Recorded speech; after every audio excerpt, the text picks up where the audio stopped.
Peace to the family, peace to the family.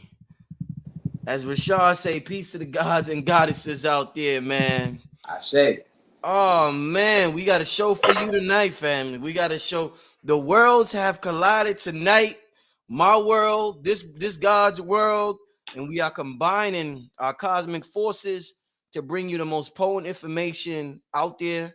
If you are a follower of this channel and you tune into this channel, you have heard me shout this brother out several times and say I want to get the brother on my channel. So it's a pleasure to finally have the brother on my channel. I want you to tell your friends, your family that we are live. I'm going to get to some ads real quick for some brilliant black businesses, and we're going to be right back. But tell everybody we live. Make sure you hit that like button so that, you know, the algorithm gets popping. Everybody know we on here. But we'll be right back in 1 second, family, in 1 second. Mm-hmm. Hey there! Had a bad dream? I have dreams too. Some parts are scary and some parts are fun. Always remind yourself, it's only a dream and everything will be okay. I had a dream about being in a forest too. Check it out, my pet Petey was with me.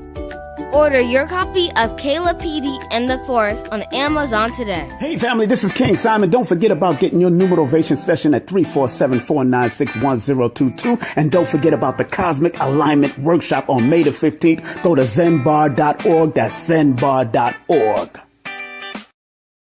Also, family, make sure you tap in May 21st for the Wayne Chandler Workshop. This brother's a master at Qigong, and that's not an understatement. This brother's a master at that. He's the author of the best-selling book, Ancient Future, that deals with the hermetic principles of the universe. Go to waynechandler.eventbrite.com for more information, family, all right? And with that being said, fam, what's going on? How y'all doing in the chat? Make sure y'all hit that like button, like I said. Wuamoon, I see you, brother. I ain't seen you in a while. What's up, Wuamoon?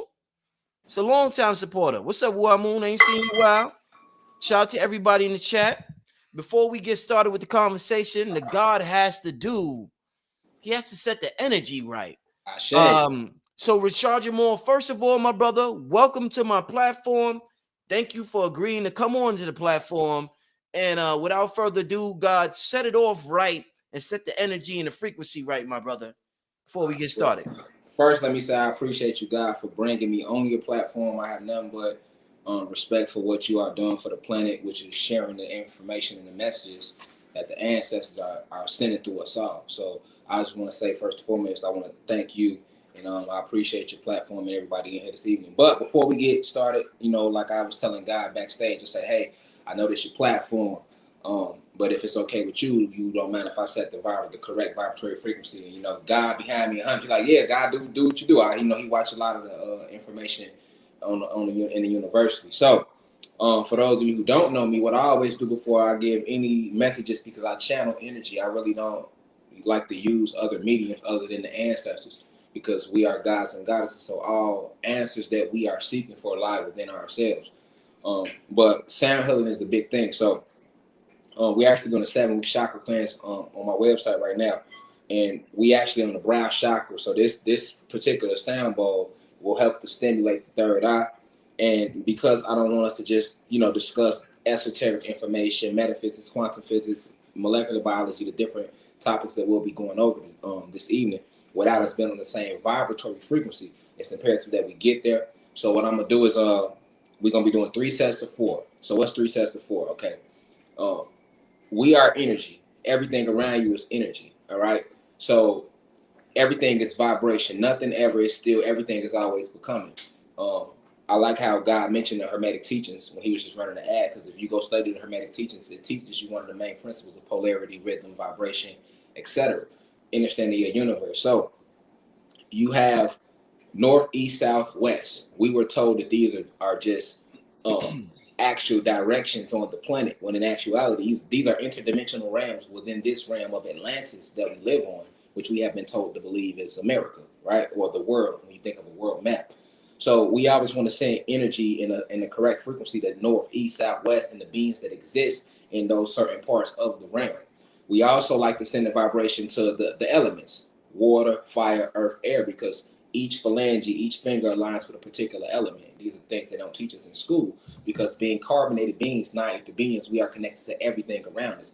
So before we roll a any download, I always have to send the energy to those elements, because the elements have as much life as you and I.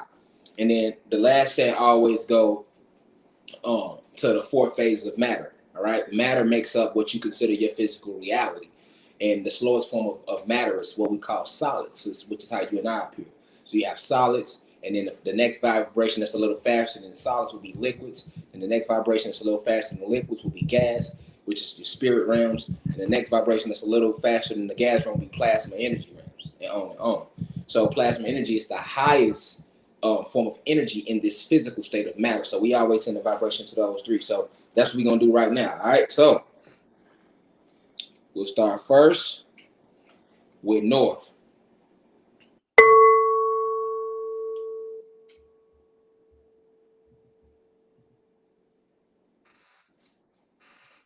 East.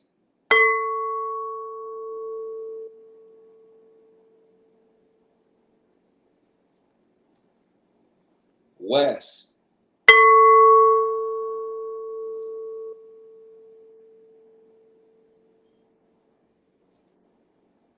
South.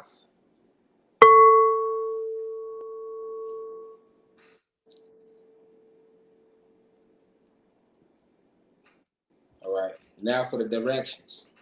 All right, now for action out the directions. We did north, east, south, and west. So now for the elements, starting with the most powerful element that was created first, which would be water.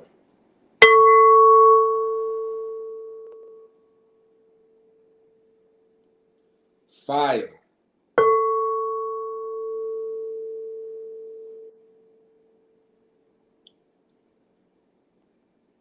Air.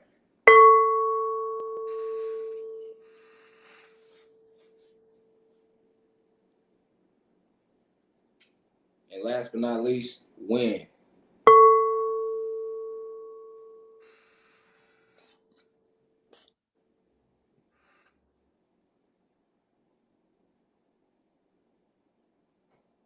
Solids.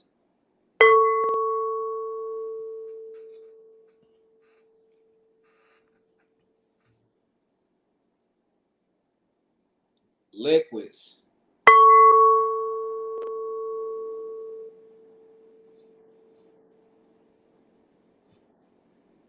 Gas. And plasma energy.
Ashe, ashe, ashe. That's that third eye. That's that sound bowl. Sound healing is a real thing. Let me see that light of sound healing is a real thing. God, I appreciate you clearing the room for a second so that we can all get on the right vibratory frequency. Sound healing is a big thing that needs to be discussed more within the community. Definitely when we're talking about metaphysics.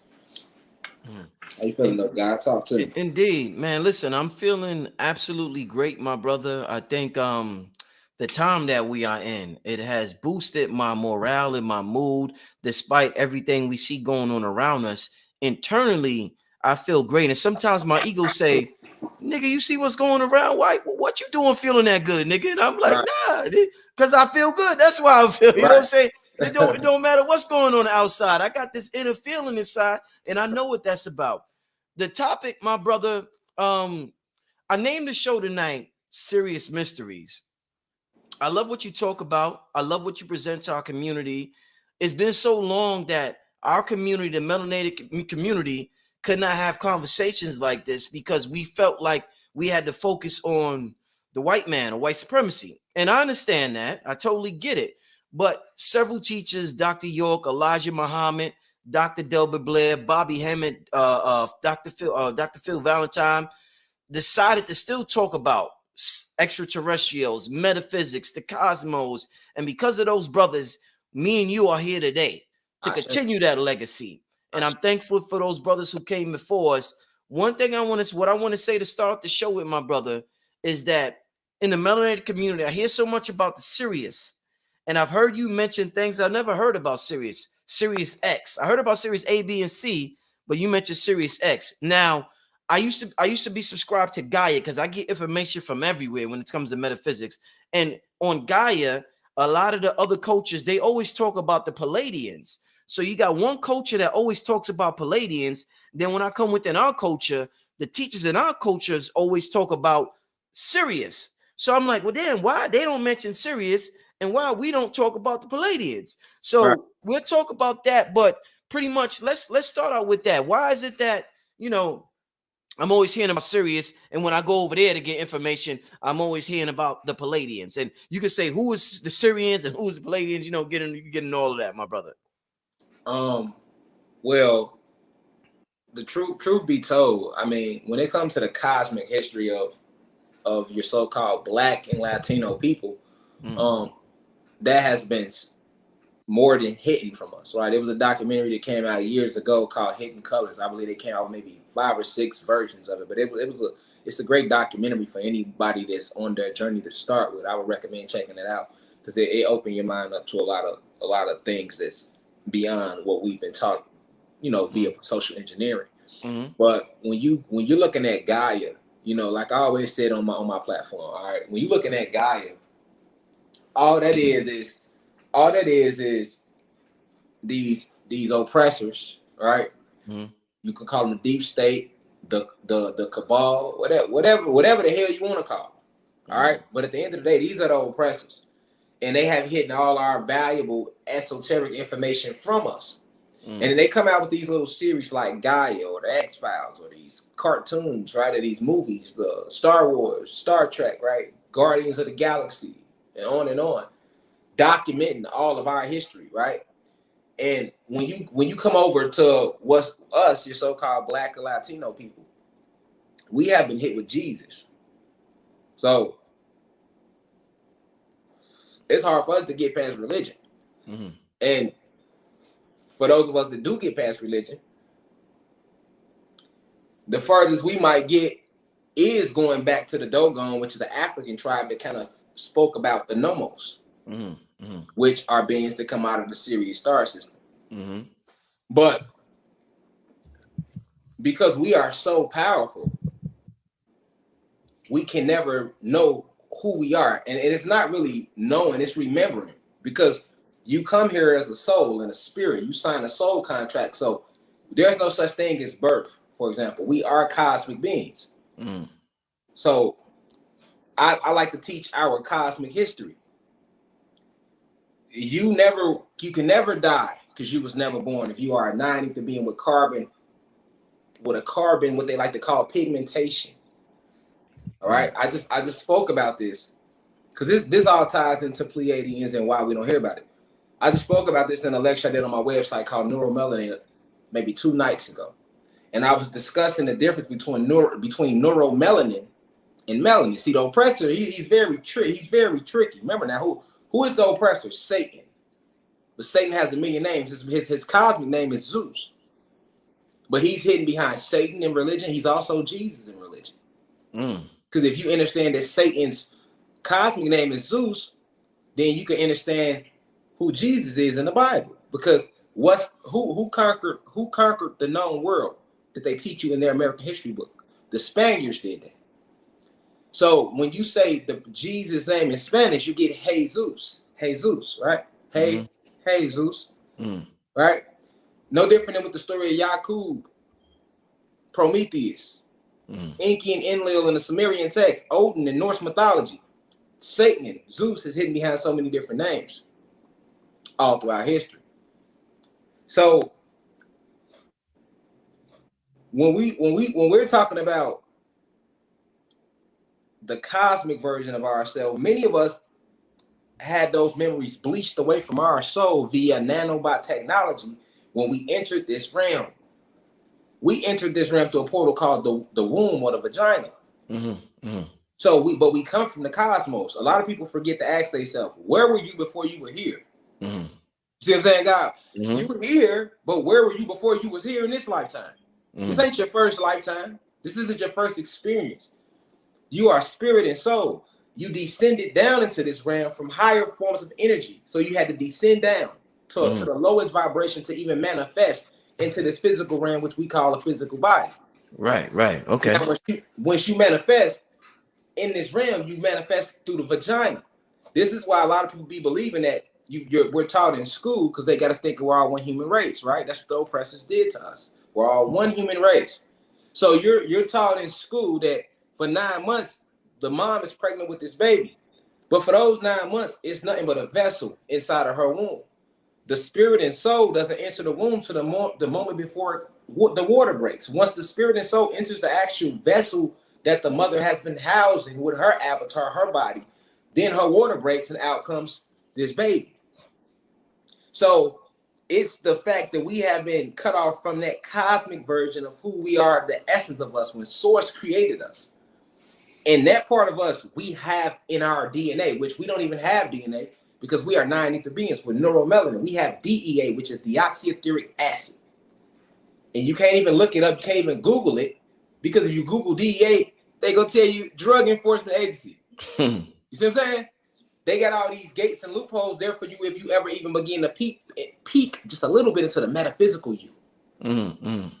So you're not going to hear too many black scholars or intellects or that information being taught where we speak about the draconians, the alpha draconian reptilians, or the many different reptilian races, or the Pleiadians, which is one of the many different extraterrestrial races. You're not going to hear too much about that. You're not going to hear too much about the blue avians, the Syrians, the Bazoofians, who are any beings that come from Sirius B. You see what I'm saying? The Aurelians, Sirius A stands for Aurelius. A lot of people don't know that. Right? Okay. And the beings that exist on Sirius A would be the Aurelians. All right. This is where a lot of your archangels exist. This is headquarters for a lot of your archangels and many other beings. When you get to Sirius B, you're dealing with the Nomos and other variants of angelic beings. Right. Okay. Because Sirius B, them the Bazoofians. So the Nomos and any archangel coming from that location will be considered a Bazoofian.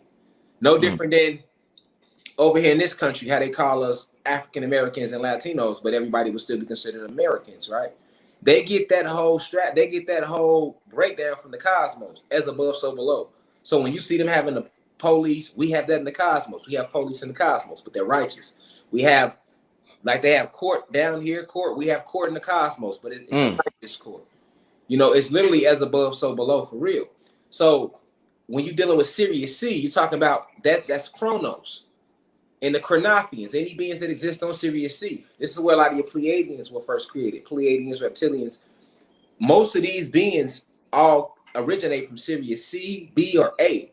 Now, Sirius X it's the essence. That's source. That's where the black woman, who is God, was created at. She created herself. She manifested herself out of dark matter energy. So at a metaphysical level, this dark matter energy is dark matter energy, right? But as it breaks down to the plasma levels, it becomes neuromelanin. As it descends from the plasma level down to the gas, to the liquid level, to the physical state, which is a solid, which is the slowest vibration, then this neuromelanin then begins to manifest as carbon, which is why we are carbonated beings. That's when you talked about the phases of matter earlier. When you talked about the okay. Exactly. Okay. That's important, God, because you have to understand, we believe we are physical beings because it's what we see. not realizing that you are only attached to this physical realm through your 5 senses. Take away your sound, close your eyes, touch, smell, taste. Where would you be?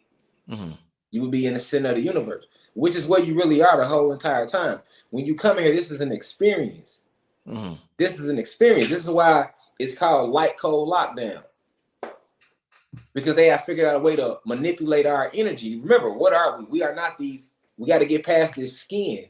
We got to stop calling ourselves black people. We not black. We not no African Americans. We not no niggas. We not no pimps, hoes, thugs. We not black people. We are Anunnaki gods and goddesses. That's the name of our species.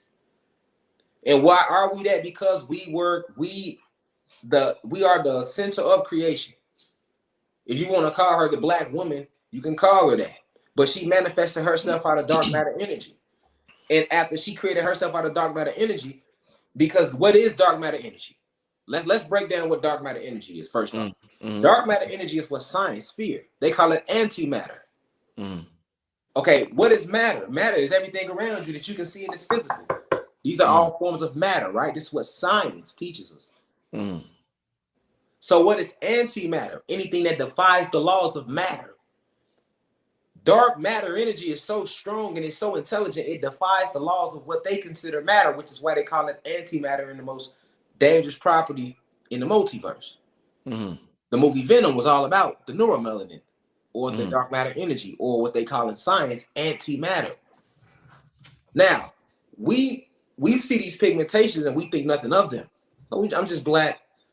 Oh, I just have a darker pigmentation. No, you have carbon in your skin. And what is carbon? Neuromelanin. What is neuromelanin? Dark matter energy. What is dark matter energy? Dark matter energy is divine feminine energy mixed with divine masculine energy.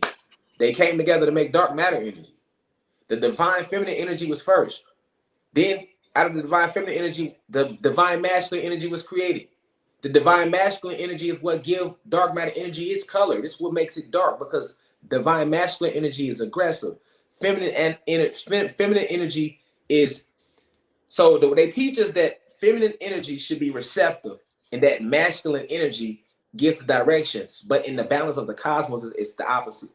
The feminine energy gives the orders. The masculine energy enforces it. Okay.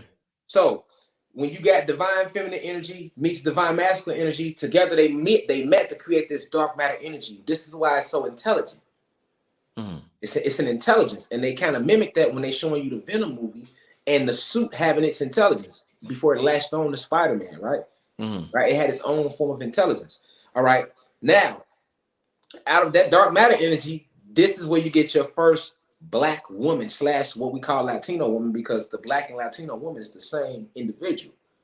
The oppressor gave us different names to divide us from each other. But if you look at the genetics of a Latino woman, Latino man with a black, so-called black man or black woman, you're going to see the same genetics, same carbon, same connection, 9 ether beings.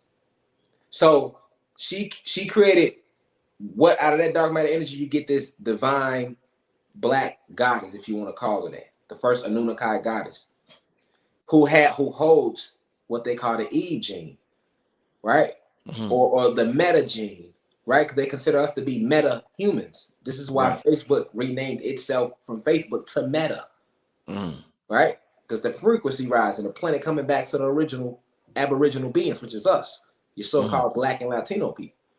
So now, this intelligent energy, you having the X and Y chromosome, created more. She replicated herself. So in the beginning, it was a tribe. We were just on Sirius X. It was no divine black males and any of that. No gods yet. It was just all goddesses. Just all goddesses. On Sirius X. On Sirius X. X stands for Xylanthia.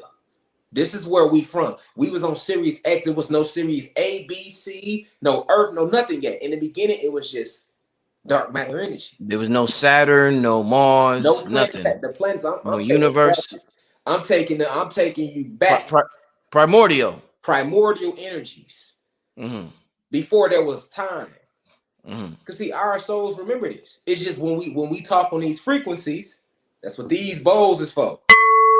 They don't want us having those. That unlocks your genetics. It's sound. It's frequency.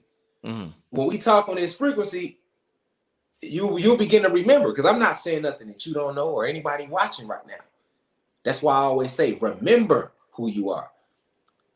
Because information is being put out here like it's new. It's none of this is new. Mm. You know, and then you have beings like myself. They might want to show me a lot of love, or show you a lot of love, or certain other intellectuals. People is looking at us like, oh, we're their God, or because we are bringing information down to help you remember. But no, we're not your God. This information is being put in front of you for you to remember who you are. You don't need a book. You don't need anything. Everything is right here. You go within yourself in meditation. All answers lie within. These are memories. So books and lectures from myself and you and others are only there to help a soul stimulate those memories, unlock, unthaw those genetics, right? We've been frozen, lying dormant, right? So we got to remember in the beginning how it was, and it was just that point when it was just all goddesses. And then she said, hey, let me create a helper. That's when she created your black god, your first Anunnaki god, and told him to be fruitful and multiply. And that was the God's, that's our job, to provide and protect, to be fruitful and multiply. This is why we have semen, which are the seeds. When we do manifest into the physical, we come down with these seeds to further populate. And when we in the cosmos, in our cosmic bodies, you know, because we ain't number energy, luminous beings, right? Well, even when we in that state, we're seeding the cosmos. We were the ones that built the planets, that built the universes, that aligned the multiverse, that enumerated how many planets should be in this galaxy, how many galaxies should be in this universe, how many vortexes it should be, how many dimensions it should be, opening up stargates, right? We were seeding the cosmos. So in seeding the cosmos, once you get this whole village of us, the Anunnaki, then we begin to create other beings. This is where your Alpha Draconian reptilians come from, and your other reptilian species, and your Pleiadians, and your Blue Avians, and your Sirians, and your Lyrans, and your Nomos, and your Nagas, and on and on and on and on and on, right? Even your primordial energies, even the gods like Ra and Isis, Osiris, these are all real gods that still exist. You have people that think that Sango is Thor, right? I've heard that before. Like people like Thor, Sango, because you seeing certain gods in different, if you want to call them religions or ideologies and cultures, having the same traits. But with that's only there to put there to show you that we are all connected. So if your ability is to tap into the plasma energy on a different level than me, but my wife's ability, she might have the same plasma energy ability you have, y'all gonna have the same traits, because that's the galactic tribe you come from. Indeed. You get what I'm saying? So this is why you don't hear, because we got here how? We got here because you said, hey, you asked one question, right? That one question gonna take us on a 2-hour journey, because that's how deep it get. You know, like when we talking about the Pleiadians, we gotta first realize the Pleiadians. Who are the Pleiadians? They are the pirates of the cosmos. So are the Alpha Draconian reptilians. But you said the pirates? They're the pirates of the cosmos. Because wow. What they do is they go planet to planet, galaxy to galaxy, draining planets of its resources. Wow. When they first came to this planet, the Pleiadians, along with the Alpha Draconian reptilians. Notice I'm saying the Alpha Draconian reptilians because there are many different reptilian extraterrestrial races. And the Alpha Draconians are the ones that so happen to be here, that's in cahoots with the Pleiadians and the hierarchy of human beings running our realm down here on planet Ka. Get what I'm saying? So we have to, that's why I say we have to, this is why they don't talk about this in school. Or you'll go listen to Gaia, and Gaia, they gonna give you some gems because they stole all our shit anyway. They just reciting our shit anyway. So they gonna give you a little gems, but then they gonna show you white faces. They gonna water it down. Like they already shown the Anunnaki is white people. You know what I'm saying? They gonna show you that. Just like when they showed you the pyramids, they always said the aliens invented them, right? But and then now they want to tell you that the Pentagon want to reveal that UFOs are real. So it's like, it's not like this cosmic information isn't already known. All you have to do is look at all the movies. Where do you think they got the ideas from? Human beings, and I'm not racist. I only talk genetics and science, esoteric science right now. Human beings don't have a soul. They are soulless beings. Because you got to remember how they got here. After the black woman manifested herself out of dark matter energy, and then she created us and told us to provide and protect, We had to provide life force and creation, so we went out to create. But the first gods ever that the black goddess created was the original 23 scientists. And when the first, you had 99 goddesses in total that were created. When you go back home on Xylanthia and the cosmic level, you have a council of 9. These are like 9 eternal flames, but they are goddesses. But they didn't manifest. They didn't take on a shape. These are the oldest primordial energies in the multiverse. This is the council of 9. This is source. This is the source that gave us all our soul contracts and our missions. This is source, right? It's a committee. Now that breaks down to the Anunnaki goddesses, right? And then you got the Anunnaki gods. But before you even got that tribe of us as gods, you had just 23 gods at first. This was 23 scientists, and they were created. Their job was to create the entire multiverse. So this is why I've always taught on my platform, when I get to speaking about the true number of creation, I say, hey, it's multiple multiverses. But let's start with the one we're in. We are in one multiverse right now. This multiverse is composed of 9 universes. Each universe is composed of 999 galaxies. Each galaxy is composed of 999 planets. Each planet is composed of 9 realms within it. So the reason I'm able to retain that information is because I'm one of the original 23 scientists, and I came back and reincarnated in this life. Just like before I was in this lifetime, my last lifetime on this planet was Toussaint El Overture in the Haitian Revolution. So because we are in Endgame, you have all these indigo children here that start coming in 1950. These are your ancient souls. So that includes you. This is every god and goddess born after 1950 on up to now is an indigo child. Your indigo child are your souls that was here when the original war first started on this planet, when the planet was invaded. Because after the original 23 sciences was created and we went to erect the multiverse and set out to create the universes and things like that, then we began to create more gods and goddesses. Then we began to breathe life force into these different realities so that they can continue to create and be fruitful and multiply, because this is what the black goddess told us to do as gods. We was all at peace at this point. When we came to this planet, this was the last planet we created. This was the very last planet. Planet so-called Earth is located. We're in the ninth. A lot of us don't even know where we at right now because they didn't lie on all the maps. Right now, you're located in the 9th universe. We're in the 9th universe. That number 9 keeps popping up. Exactly. You always see 9 because 9, even in numerals, math and basic math that they teach you in school, because that's not real math. But the number doesn't go any higher than 9. After 9, you get to 10. 10 is 1 and 0 all over again. But you should ask yourself, why is 9 the highest number? Why is 9 representing completion? What did Tesla say? He who understands the power of the 3, the 6, and the 9 understands the secrets of the universe, right? And Tesla got that from us.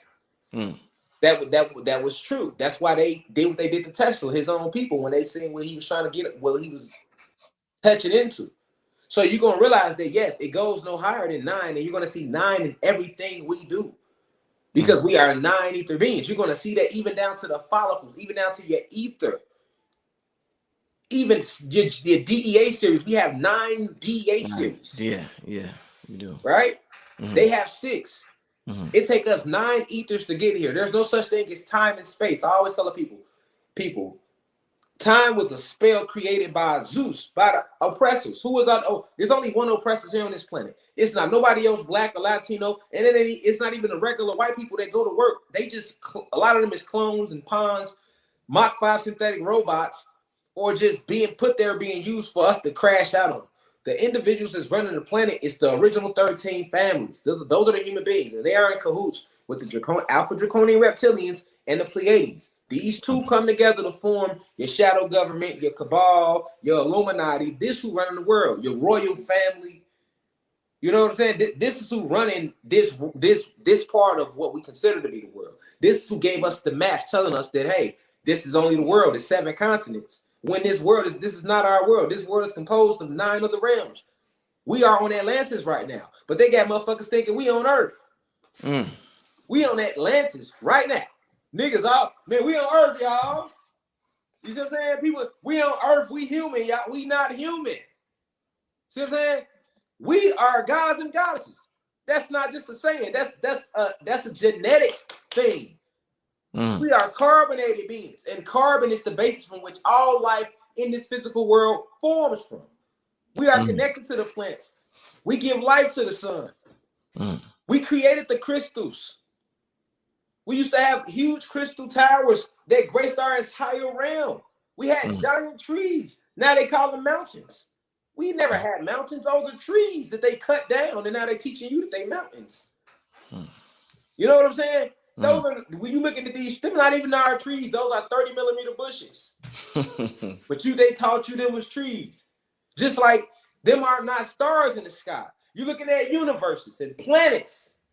But they told you they were stars because they knew they couldn't hide it from you. So they renamed things. This is why the English language is a spell that they cast over us on every level. All the words. You calling yourself an American, but that's a white person. You can't say you're African American because now that's two white people. Scipio Africanus was a European. Whatever fucking name, European, whatever you want to call him, he's a Caucasian. That means he's a humanoid. He's human. And that's okay. But he's a six-ether being. It takes him 6 ethers to get here. And he doesn't have a soul. You are a 9-ether being. You are carbonated. You give life to life. You are the basis from which all life in this physical density forms, as well as in the cosmic realms. It's a difference, right? The sun feeds off your frequency. The sun kills them because they don't belong here. They're not supposed to be here. They are visitors here. I heard you say before, we don't need the sun needs us. That's a bold statement there, brother. That's a fact. Because we was taught to worship the sun. Like the sun gives us light. The sun gives everything down here life. But you like, we don't need the sun. You said it with such an enthusiasm and such vigor. I'm like, damn, this brother's serious about that statement. Explain that. How does sun need us? We don't need the sun, my brother. Okay, so let's remember what came first. Do you think the original aboriginal goddess / god came first, or do you think the sun and the moon came first? Before there was a sun and there was a moon, there was us. Who do people think it was that put the sun in the sky? Who you think taught the sun how to shine? Who you think set the temperature of the sun, of how hard it should beam, of how hot it should shine?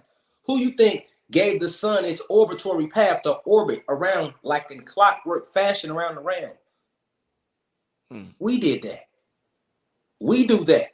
The sun is nothing but a big chromosome. A big chromosome. One big chromosome in the sky. Right? Shout out to Dr. Phil Valentine too, one of the most powerful intellects. Him, Dr. Delbert Blair, Bobby Hemmett. I mean, all the intellects, right? I like to always give respect to my physical elders because we are all on the same team. But I'm saying that for a reason. When Dr. Phil Valentine spoke about the sun and the chromosphere of the sun, he spoke about this 20, 30 years ago, right? Before it was the internet, right? And he spoke about how the brightness of the sun that is emitted that makes you be, damn, I can't see, put the visor down. You looking all like a little ugly people. You know what I'm saying? Got sun in your eyes, right? That's the chromosphere of the sun that is making you, I can't see, put the visor. Okay, now that's the chromosphere. You have chromosomes in you. Now, when Dr. Phil Valentine brought that information down to the planet, that's an esoteric fact. Now, I'm just here to further stamp that fact when we talking about this sun right now. You have to understand, you have cells. Each cell has a membrane, a nucleus, right? The nucleus is the power. What does that power come from that's in the cell? That's plasma energy. But how is it getting into your cells? It's coming from the sun. What on your avatar is allowing this channel of frequency to flow through you? It's your ether, which is why the more ether you grow, the more energy you channel from the sun into certain cells. These chromosomes that's inside of us that we control is the same chromosome we're looking at when we look at the sun in the sky. So the reason they can't let you remember that is because then you would understand it. Hold on. So if that chromosome that hold on. So you telling me the sun is a chromosome that's actually inside of me? And we say, yes, that's a chromosome that's inside of you that you created. Beautiful reflection. That's your reflection. All right. That's the sun. Right. You are the living God, and that's the Son of God. Right. What they spoke about in the Bible. Right. You are the living God when you manifest into this physical realm, and that sun is the son of you. Right. And it's going to, just like a child looks up to his parent. A son looks up to his father and his mother. A son loves his mother. It's not nothing a son won't do for his mother. And it's not nothing a son won't do to make his father proud. Now, if you can understand that that son came from you and you created that son, what do you think you can get the sun to do for you? Now, the sun is full of what? Photon energy, plasma energy. You are full of what? Photon energy, plasma energy.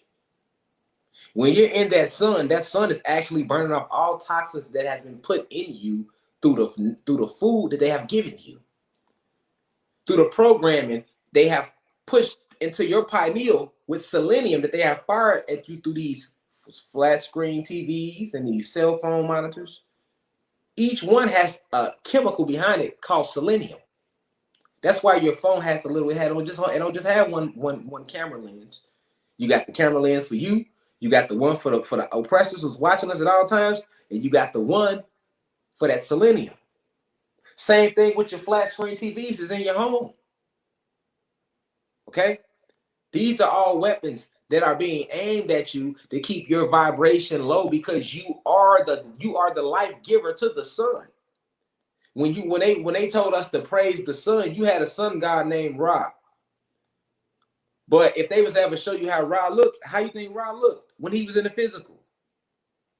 Not to mention Ra is still a powerful god. All the gods from Greek mythology still exist. When they left that physical form, they just went back to the cosmos. But you can channel any of them, anybody that's a nine-ether being. This is what makes us dangerous. This is where this come in at. See what I'm saying? This is where this come in at. Mm-hmm. You can channel any of these ancient gods because they're your physical and cosmic ancestors. You can get the sun to come out whenever you want it to come out. You can use the sun to do so many different things because you are the life giver of the sun. Before, when we was in the beginning, we didn't have a sun or a moon. Who you think created that? Why do you think we created it? When we only created the sun, they used the sun and we created multiple suns. And this planet, to be exact, had two suns. Two suns, right. Two suns. What happened to the other one? So what happened was, so of course, after the Anunnaki species was created, we then created Sirius A, B, and C, and we created the beings on those galaxies. Then we began to create all these planets and universes. So when we finally got to this planet was called Planet Tiamat originally, and Planet Kai. Mm-hmm. Mm-hmm. We was using this planet as a dojo or a spiritual school for ascension. So it was to be a school for spiritual advancement and ascension, which is why to this day, this planet, which is now renamed Earth, this is still a school that many souls and spirits elect to come to. Because you can reach some of the most highest forms and fastest form of spiritual ascension on this planet because of the way they socially engineered the planet. It makes a soul and a spirit go through many lessons here. You'll go through many lessons here, right? So, but anciently, this is what this planet was designed to do. And we had built beautiful pyramids. We had beautiful, huge trees. We had these giant mushrooms. The entire planet was a forest. So think of like Avatar. It was no buildings. It was none of that. No railroads, no interstates, just beautiful forests. And we stood 50, 60, 50, 70, 80, 100 foot tall. That's why they still dig up our bones to this day, God. Like you'll see giants. They stay digging us up. Yeah. And see, we was beautiful colors of blues and reds and greens because we breathe hydrogen. Even if you look at the links of your DEA or DNA, as they try to rename it, but humans and animals have DNA. Gods and goddesses have DEA. All right, but even if you look at it, you can see like how the planet was in a magical state. Like all the rocks, all of these little rocks, like how you just walk outside, you see little rocks on the ground. Those used to be a part of giant mushrooms. All your crystals come from giant, how I wear a lot of crystals, right? I wear a lot of crystals, right? These come from giant crystal towers that we had that we used to use to communicate with. We had these chips in our head right above our that went around our pineal gland, kind of like Vision off the Avengers. That's where they get the idea for Vision from. And we had these chips around our pineal glands, and these chips connected us to these pyramids. We never didn't use alphabets. We didn't use words to speak. We spoke using frequency and vibration. Okay. So,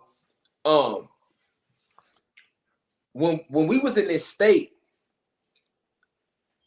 you have to understand, like, the frequency was higher, so everything was faster. We was vibrating at a much higher rate, and it was at that point that these beings that we now call human beings invaded our planet.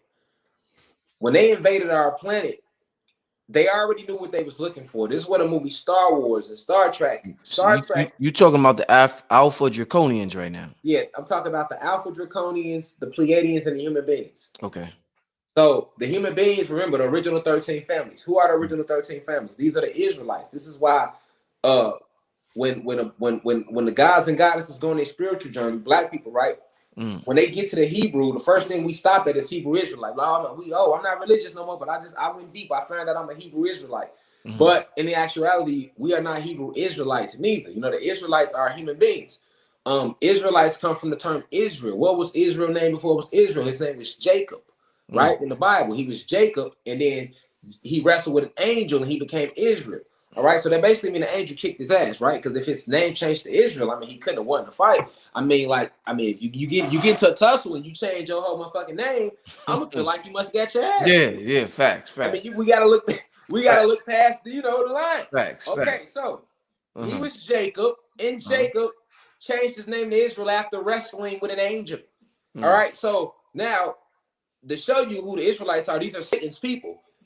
What's Jacob's real name back then? It was no J's, right? This is why they don't say Jesus. They say remove the J. It was Yah. They say Yahweh, right? Same thing with Jacob. You remove the J, you get a Y. You get Yaqub, right? We know who Yaqub was. It's the same Yaqub they spoke about in religious, who separated the brown from the black germ and created the race of human beings to destroy his people, right? Because Yaqub is Satan. Satan is Zeus. Zeus is Jesus. Jesus is all the same person. You get what I'm saying? So the Hebrew Israelites are the 12 tribes of human beings that was in that cave when they first got here that actually helped the draconian reptilians and the Pleiadians invade our planet and hijack this realm from all you current day Black and Latino people. Oh shit! Wow. So this is why this is what people got to understand. This is who the Hebrew Israelites, the 12 tribes, right? The 12 tribes is the original 13 families. Okay, these 13 families still run the world to this day. This is the Rockefellers, the Bilderbergers, right? The Trilateral Commission, you get the name of all these people, the Rothschilds, right? Because these are the beings they passed that down from the caves, right? And then the rest of the human beings that wasn't with the bullshit, when they came out the caves, they became the peasants of Europe. They became the peasants. And all the human beings that was in the original 12 tribes that was with the war of helping go against the aboriginal beings of this planet, when they came out, they became the black nobility and the royals and the Pope. And, people got to understand who these beings are aligned with. They're aligned with Satan. Those are Satan's people. So we can't be calling ourselves the Hebrew Israelites. So the black nobility was down with Zeus or Satan. Exactly. Black nobility, Bavarian Illuminati, because you got to remember, Illuminati is us. The real Illuminati is us, because Illuminati means enlightened ones. So when you're thinking about the Illuminati in the sense of how we think of the Illuminati today, like these evil group of people running the world, that's the Bavarian Illuminati. Just like the original Masons is us. If you look at your hand, you still got an M right there in your hand. Master Mason. It's etched in your genetics. You are the original builder of the cosmos. Got an M in your hand. Might be in both hands if you look in your palms. But of course, once they hijacked our planet, they stole everything from us. They became the Freemasons, right? And they stopped knowledge at 33 degrees, right? Because 3 plus 3, 3 times 3 is 9, and 9 ether being is the highest, and their information is limited. We only taught them so much. Like I say, when they came to this planet, they came to this planet through portals in the Caucasus Mountains. So when they entered our realm, this is when they was walking on all fours. This is when they was in Neanderthal form. This is how they was when we seen them. Now the Pleiadians, they look like your modern day human beings anyway, so they was not like that. You know, they was in their suits. So they didn't walk on all fours. The Palladians. The Pleiadians walk upright because the Pleiadians were already an advanced extraterrestrial race. You gotta remember that. So the human beings were the ones that were primitive because they were created in a petri dish by Zeus on Nern. Yeah, Nern is a planet with 2 moons, no sun, so it's always cold. This is why human beings like cold weather. This is where sub-zero technology was created at by another group of beings called the Dark Elves. Zeus created many beings. Satan, as you may know him in religion, created many different beings after we kicked him off this planet. Because you have to remember, when the original 23 scientists, when everything was erected and we began to build this planet up, the ancestors sent some of the most finest spiritual assassins, over 144,000 of them, to this planet, and they sent Zeus, Satan, with them because he was the head scientist. Now, a lot of people fail to realize this is what they was talking about in the Bible when they said, hey, Satan was God's most prettiest angel. Okay? But they don't tell you the real story of what happened in the war in heaven. The real story is it wasn't no magical heaven. That happened right here on this planet. Zeus, aka Satan, was sent down to this planet with 144,000 of us to this planet. And as you had 144,000 of us souls and spirits that came here and started building the planet up. So some of us started creating the animals. Some of us started creating different plants and leaves and nutrients and microorganisms. We was building the planet up. We created different things. And the war broke out because Zeus, I like to call him by his cosmic name. I don't like to call him Satan because he's a bitch. Now, this is how I talk about him. Like, he's a coward, and he hides behind those names and its power in certain names. Well, if you call him Zeus, you stripping him of all them hidden identities. Like, we know who you are. You're our brother that turned your back on us. Because people forget. They try to cast Satan away from them. You fail to realize Satan is originally one of us. If he manifests and shows himself in the physical, he's going to like a black person, not a white person. Damn. Right? Because he's our brother that stepped outside of himself. See, anciently, we never prayed to nothing outside of ourselves. We only prayed to ourselves, and we praised each other. So when we seen another God or goddess, we say, hey, I love your creation, or hey, you peace, reflection. We praise you, gave you a good vibration, right? Now think about that. That might sound small, but think about how you feel if somebody give you a compliment. It can, one compliment that can make your whole week, right?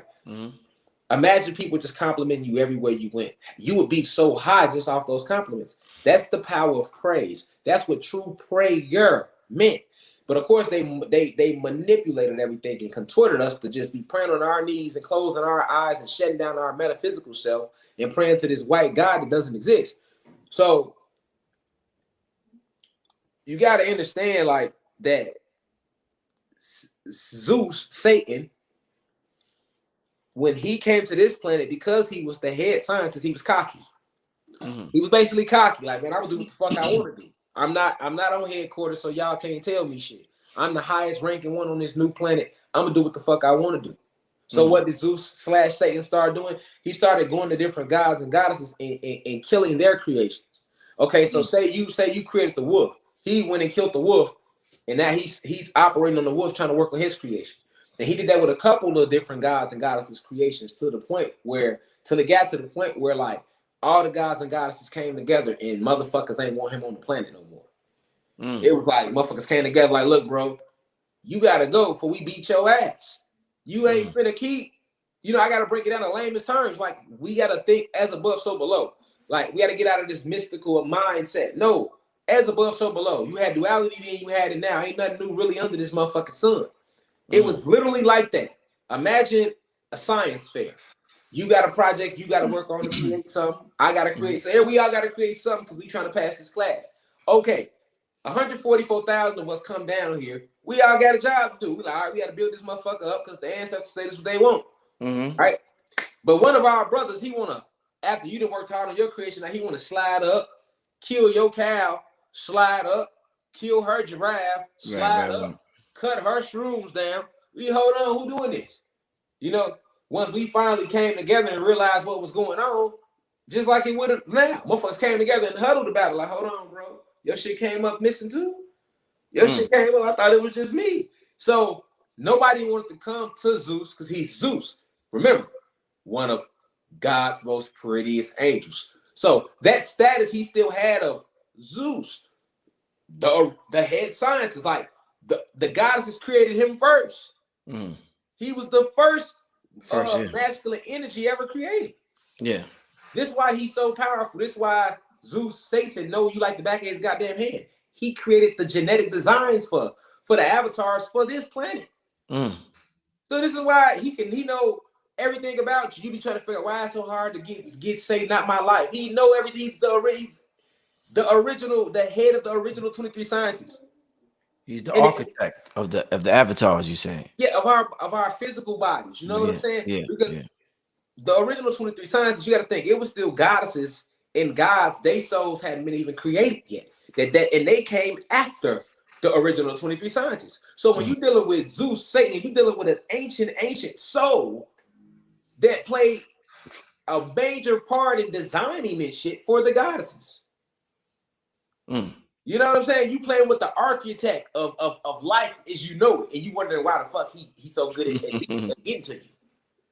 He's the architect. You know what I'm saying? He's the head scientist. You know, we got 22 other ones, but he was the head. That's how smart he was. That's why in the Yakub story, they try to say they called him the big head scientist. Big head scientist, right. These are all just different names. This is why they tell you in the Bible, this is why you got to read all this shit. You can't just read the Bible. You can't just read the Quran. You just can't read the Kabbalah. You got to read all this shit to get the understand. Then go within yourself, right?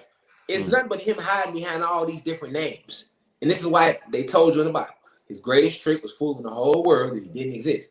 Well, when I tell people, when I say Zeus, you got people like, Zeus? Still about for Greek mythology? They admittedly think I'm crazy. And just right there, he got you. Because you, if we going off the way they describe, you looking for a nigga with a red jumpsuit on, some horse hooves, and a trident in his hand with a hoodie on. Like I always say, you looking for the nigga on a flaming hot Cheeto bag. No, for real though, guys. Look. You gonna pull it out? You gonna pull it out? You gonna pull it out? They got niggas. They looking for him. They looking for him. Oh man. They looking for him. You feel me? Oh man. And you ain't gonna never see him looking for him. Oh shit.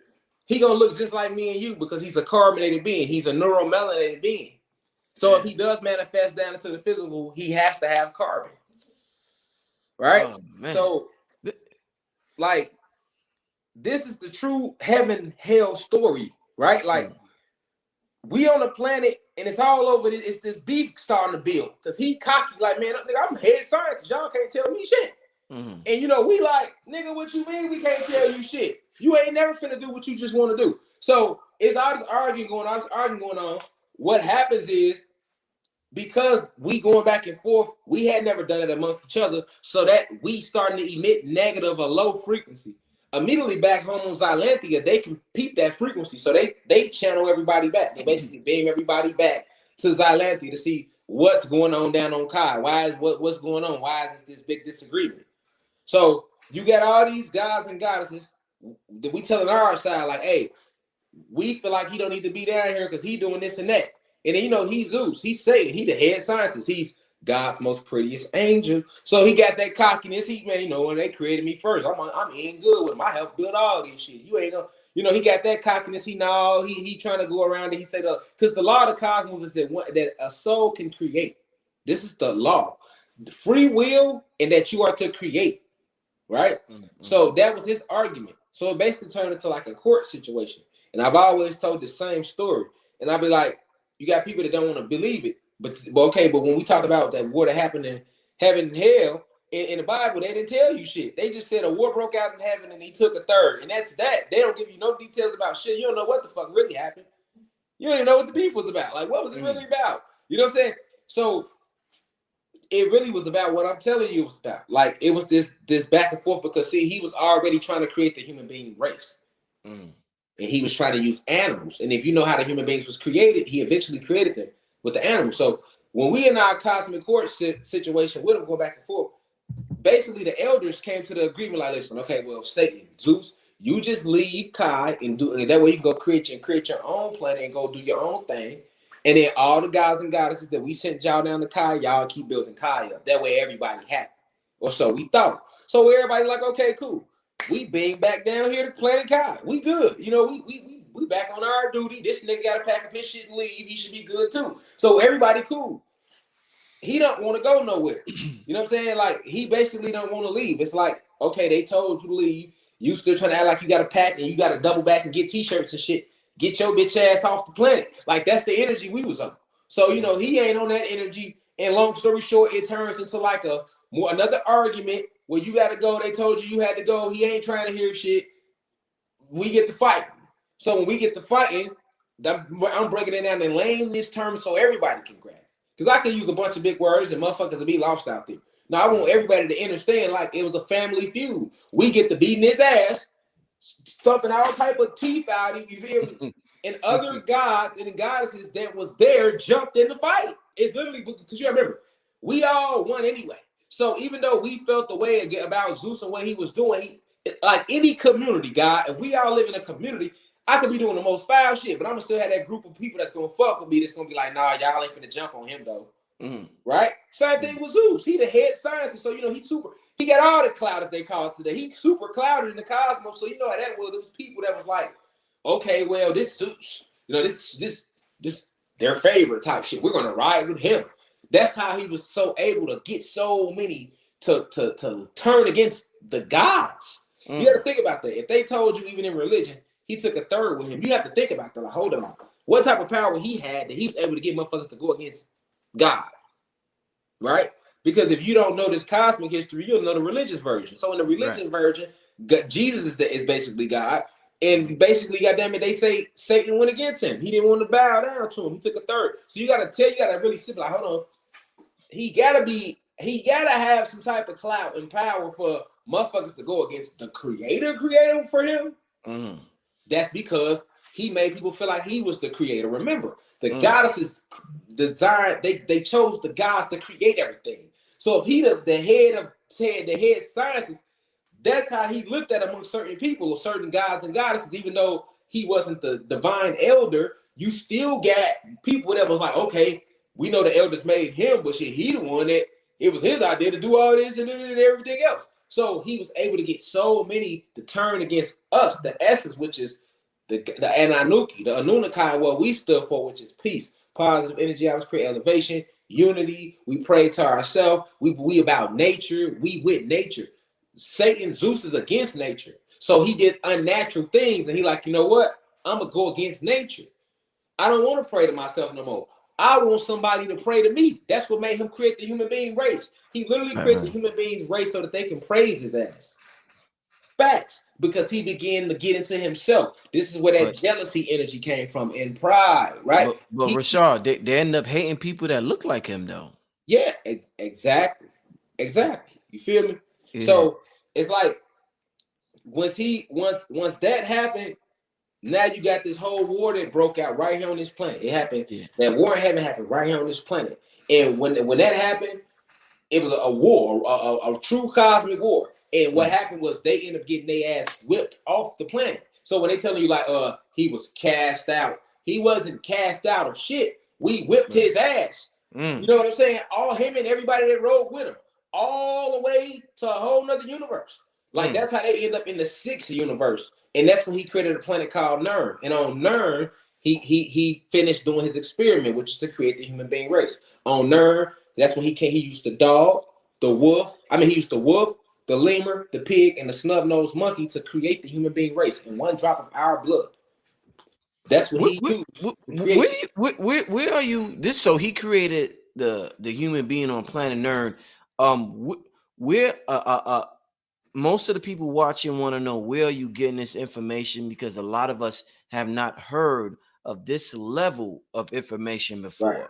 We've heard of metaphysical things like this, but a lot of things you are dropping, we have not heard of this before. So where are you getting the bulk of your information? Is it channeled? Is it books? Is it teachers? every time I come in front of these cameras on the social media platform, I'm always channeling. Like I channel my information. So I channel this information from within. I bring this information down to this planet from the plasma energy realms, and I bring it down to the physical realm, and I release it because I've led over 10,000 ancestors within my vessel. So that's just like when you see me standing right here.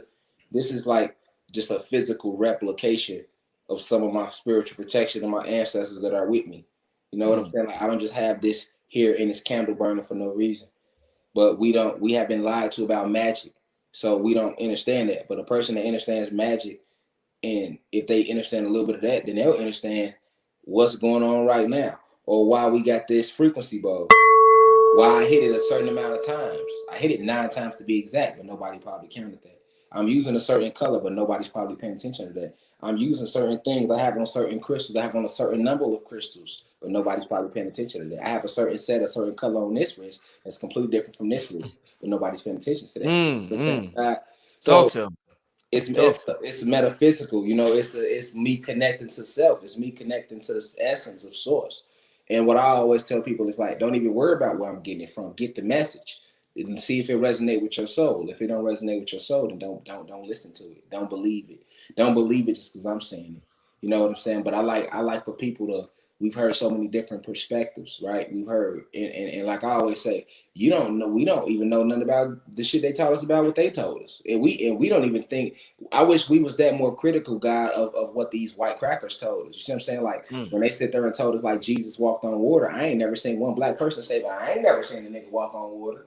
Because you never seen that. When they told us Jesus fed 5,000 with 2 loaves of bread, niggas never questioned like, so he fed 5,000 motherfuckers with 2 loaves of bread. But if I stay here and be like, hey, you know, but yeah, so they were created on a planet called Nern. A person to be in the audience, like, he's a fraud. He's lying. And I'm like, well, what if I said is more crazy than what they told you in religion? You see, because Daniel was in the lion den all night. And when they rolled the rock back, he was still there. Nigga, the lion ain't bite him, growl at him or nothing. You feel me? Got a lion, ain't snarl at him or nothing.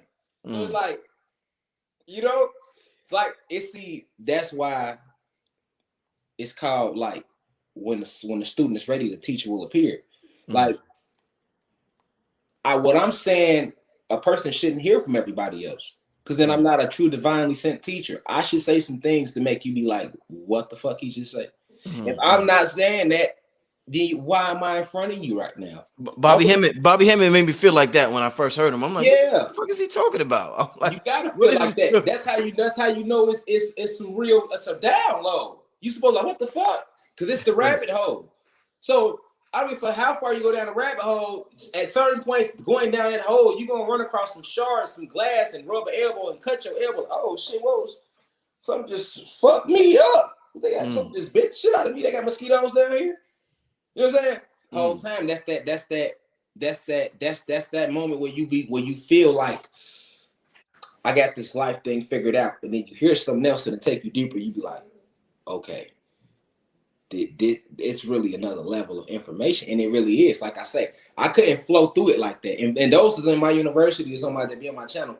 They know they didn't heard this a million times, or they watch me. They be know they're like, God, I don't really have no laptops in front of me. Just like when I talked about the Bermuda Triangle, I channeled that information down from the plasma energy realms, the quantum energy realms. You know what I'm saying? Like, what did you say about the Bermuda Triangle? What did I you basically say, just was telling them why planes and everything go missing, and that it's pyramids under the Bermuda Triangle and this and that. And I had never heard that before or anything, God, no lie. And like a month later, like some people, like some of the guys tagged me in a post. They was like, God, I think they was watching your lecture. And CNN was like, scientists have now discovered it's a pyramid under the Bermuda Triangle. And I'm like, look at them. Y'all ain't never said it all these years. Y'all been saying shit. We don't know why. We don't know what the hell going on. All we know is boats and planes go through there and they don't come back. I'm just supposed to be a crazy YouTuber. So when I put the lecture up, it should just be a crazy YouTube lecture. It shouldn't turn into 2-3 months later. Now scientists have discovered, because they do that shit with a lot of lectures that I've been putting out. They do that. They'll come out and be like, oh, we just discovered that. We just discovered that. And I'd be like, ain't no way y'all ain't watching this information. You know what I'm saying? Ain't no way y'all ain't, because y'all should have been said that all these years. You know what I'm saying? So, but yeah, like with information, like like this is our cosmic history, and see, I like to emphasize cosmic though, God, because most of the information that we've received on this planet was like primitive. I'm talking about this is shit post Adamite. Like when they get to talk about time and space and dinosaurs and all that shit, that's post Adamite. So I'm not the person to give you no motherfucking leaf of no information. You got that? It's a whole tree, God. You feel me? It's a whole tree for those that don't know where the information come from. It's a whole tree of information. But when you listen to Rashad Jamal, right? It's the University of Cosmic Intelligence. So I'm down here in the soil. I'm giving you the seeds of where this shit started from. I'm not just giving you the leaf, because that leaf is connected to a branch. And that branch is connected to another branch, which is connected to the roots, and the roots is connected to the ground, which is connected to the seed. The seeds is sprouted from. So I like to go to the beginning and work my way from the beginning back. So for a lot of individuals, you got to go listen to other people before you even come and hear this shit I'm talking about, because you will have no clue. It's not like this ain't some shit you just come in on and you just get on your journey neither. Like you got to already be at a certain level on your journey to understand what we discussing right now and that level, because if not, you just completely closed off. You're like, Nern, planet Nern, what did he say? Two suns. What did he just say? Zeus and Satan, the same people. It was war. They whipped their ass another universe. Like that have a person like lost. But I'm not here to help you find yourself. I'm here to enlighten and inform. And I'm here to give the information that the planet is ready for right now. You see what I'm saying? That's all I'm here to do. And that's why a lot of people, like, I get like a lot of my name get caught up in a lot of controversy, because it really be like people will just be upset, or they'll get jealous. You know, people that's trying to teach, they'll get jealous and be like, how the fuck does he know that too? And then they'll, talk bad about me, or they'll go to attack me, and I'll defend myself for somebody to chop the video up and post it and have me looking crazy. You know what I'm saying? But hey, it's cool. I like looking crazy. What do you think about, you mentioned multiverse several times tonight. What's your thoughts on this new Doctor Strange movie coming out, Multiverse of Madness? What's your thoughts on that, my brother? I didn't even know they was coming out with a movie on it. I mean, I don't watch TV like that at all. But if they call it multiverse anything, once again, they stole it from us. Like I was said about Nern, like Zeus created the human beings on planet Nern. That's in the 6th universe, And he also on that planet, he created werewolves. Werewolves are real. He created the ogres, like Shrek is an ogre. Those are real beings. It's on Nern. You know what I'm saying? He created the human beings. That's why the human beings like the war.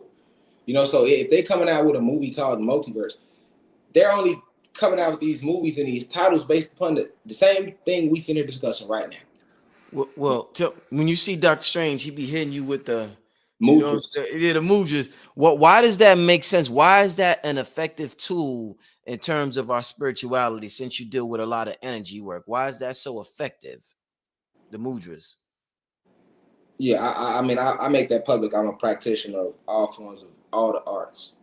Ancient voodoo, hoodoo, all forms of the arts are ancient arts. But yeah, mudras are powerful. Each finger on you connects to an element. But so like I said, I gave lectures on this already on my website. Your index finger literally lines up. You have 5 fingers. It's 5 major elements. You know what I'm saying? You don't just have the number 5 for a reason, for no reason. 5 is the number of magic. Anytime you want to use doing magic, you have to use the number 5. That's why they use 5 a lot. That's why they say give you a high 5. That's why you shouldn't let nobody touch you. Because at the end of the day, your index finger controls the first element ever created, which is water. Your middle finger controls the second element ever created, which is fire. Your third index finger controls the third element ever created, which was earth or soil or planet cosmos. And your fourth, which your pinky, controls the element of air. And your thumb controls plasma energy. So this is what mudras is, a line of elements. So if you're doing this mudra, that's water and plasma energy. And your thoughts, whatever your thoughts are centered with, you're going to be able to tap into that. So it's like, and it go even deeper than that, So when you see Doctor Strange doing certain mudras and to open up certain portals, that's a real thing. You got to remember, Ashe is potential, is life force, and it's all around you. Ashe, prana, chi, same thing, just different. just different names. So Yeah. it's potential energy. It's all around you. This is how they created the light bulb, right? It's energy. It's all around you. Just like right now, you don't feel it, but if you feel it, right? Your hands start getting warm. That's all that ashe around you. That's the force. So with Star Wars, that was metaphysical. May the force be with you. When Yoda used to say that, you know, like when he was teaching Luke how to, you know, it's called a Jedi Knight, Jedi mind tricks. That's a real thing. That's like a real where we at. We are cosmic forces. We are like when Yoda told Luke, luminous beings we are. That's what we are. You know what I'm saying? Yoda represents the Moors. You know, Luke represents the human being because the Moors was the ones to help the human beings because the Moors was the ones that was assigned to watch over the human beings. When they came out the caves of Europe, I mean, when they came out the Caucasus Mountains, they was walking on all fours. We taught them how to stand up right. We started teaching them how to speak. We took the wooden boards and stood the white women up straight. That's why they had the flat asses to this day until they started doing the ass shots and the little working out. Like, you know, like all that's we did all that. And the reason they was able to conquer us is because the Moors was started having sex with the white women. They started having sex with them. So in the Bible, when they get to talk about we sent the watchers to watch over them, they're talking about us. And we talking about how we sent the fucking Moors to watch over them because we was reverse engineering what Zeus had did to them. Because when they came out the Caucasus Mountains, they was walking on all fours, tails and shit, hairy, looking like Harry and the Hendersons. So we having open big hearts and big souls. We always been a loving species. We remember what Zeus was trying to do. So when the Pleiadians told us who they were, we like, oh, so he finally created them. Because remember, he was trying to create them here first. Remember? Right. So as we seen that, we're like, oh, okay, cool. And we seen they looked like us still. We like, oh, he made them in our image. So when in the Bible, like God made man in his image, they talking about Zeus making mankind in his image, like us, the real Allah, arm, leg, arm, head. Right, the Muslims call Allah God. Right, arm, leg, arm, head. That's the form of God in physical manifestation, which is us. You get what I'm saying, God? So at the end of the day, you know, all that was taking place, and when they was in the caves and we started to reverse engineer them, this is why, like to this day, 1/4 of human beings still grow their tails.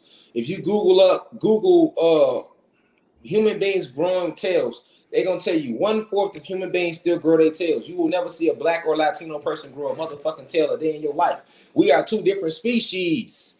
So, you know what I'm saying? They human beings, we gods. I'm not saying we gods to call ourselves the most high. We are the most motherfucking high. So, you know, people just gotta wake up and realize that. You know what I'm saying? Ain't no fake God ever did shit for you. You can get on your knees right now and pray to Jesus, Yahweh, motherfucking Bin Laden, Buddha, whoever the fuck you want to pray to. You could have never sucked the dick, smoked the blunt, cursed the motherfucker out, cut the lights off, stand in the middle of your living room and pray and make your salats. You can make them 5 times a day. You can make them 10 times a day. You can motherfucking pay all the tithes you want. I guarantee you the light in your living room ain't gonna come the fuck on till you get your ass up and go cut it on. So you God the whole time. People just don't want to accept their reality, that you control your reality. Anything bad happen to you is because you emitted that frequency. You're the creator. You're the judge of your days. That's the true judgment day. Ain't no motherfucking no fake white God and no big ass tall rocking cheer waiting for you to walk up one day like, yeah, we're gonna judge everybody. You judge your days every day with the seeds you plant.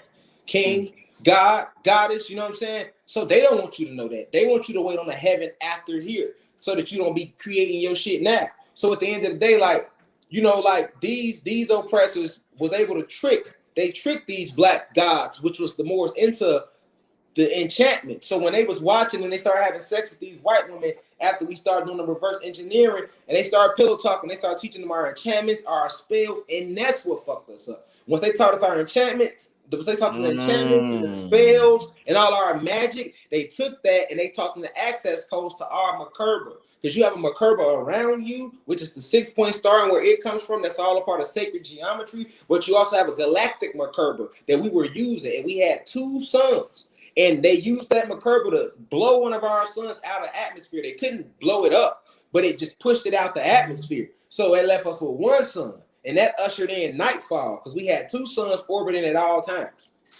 See what I'm saying? Yo, never no moon in the sky.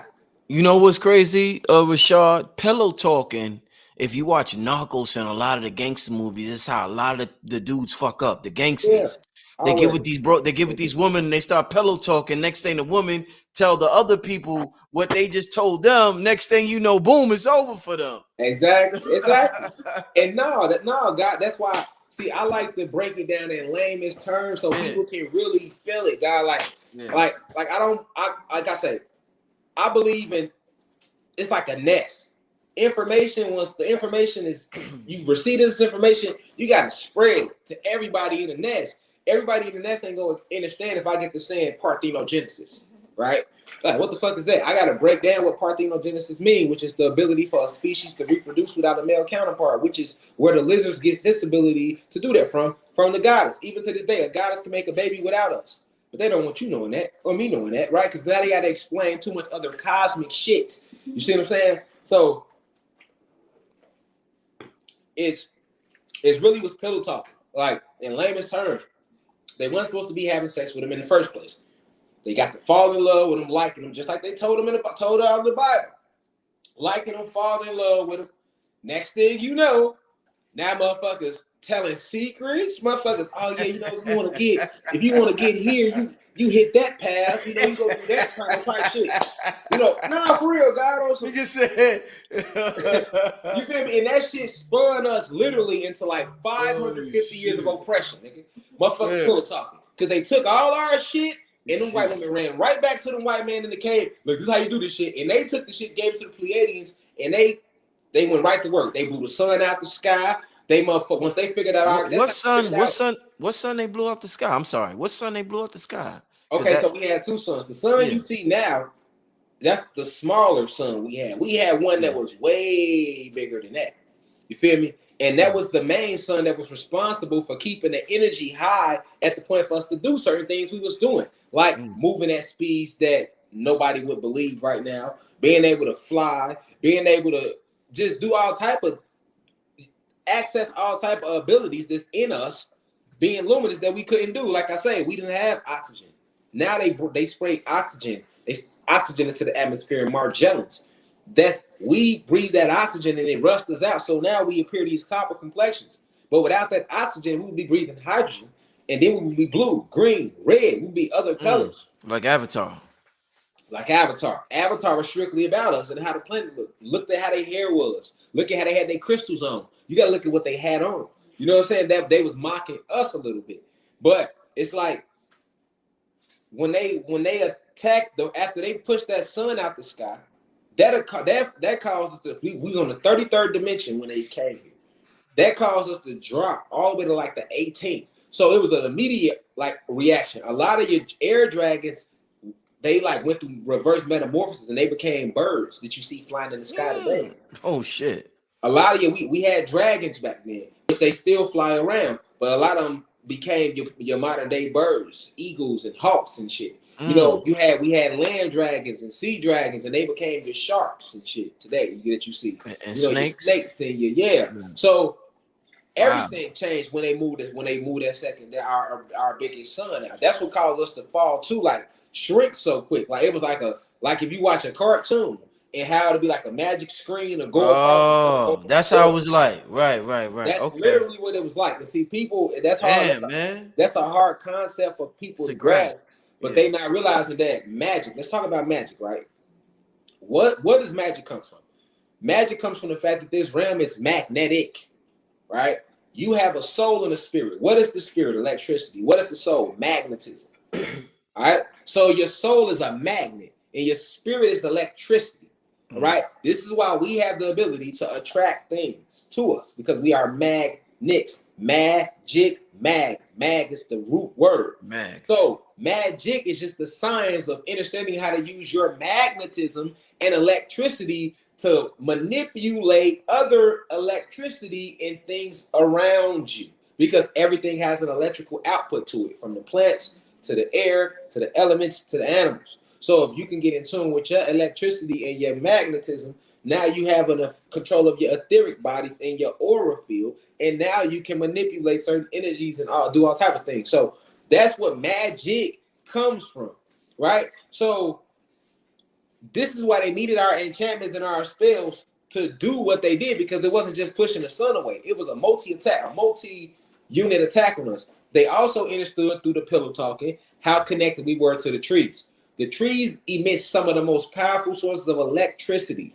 solar electricity, directly from the cosmos into our planet. That's what trees do. They tell you trees pump out oxygen. That's a fucking lie. Trees never pumped out oxygen because we never had oxygen on the planet till they bitch ass got here.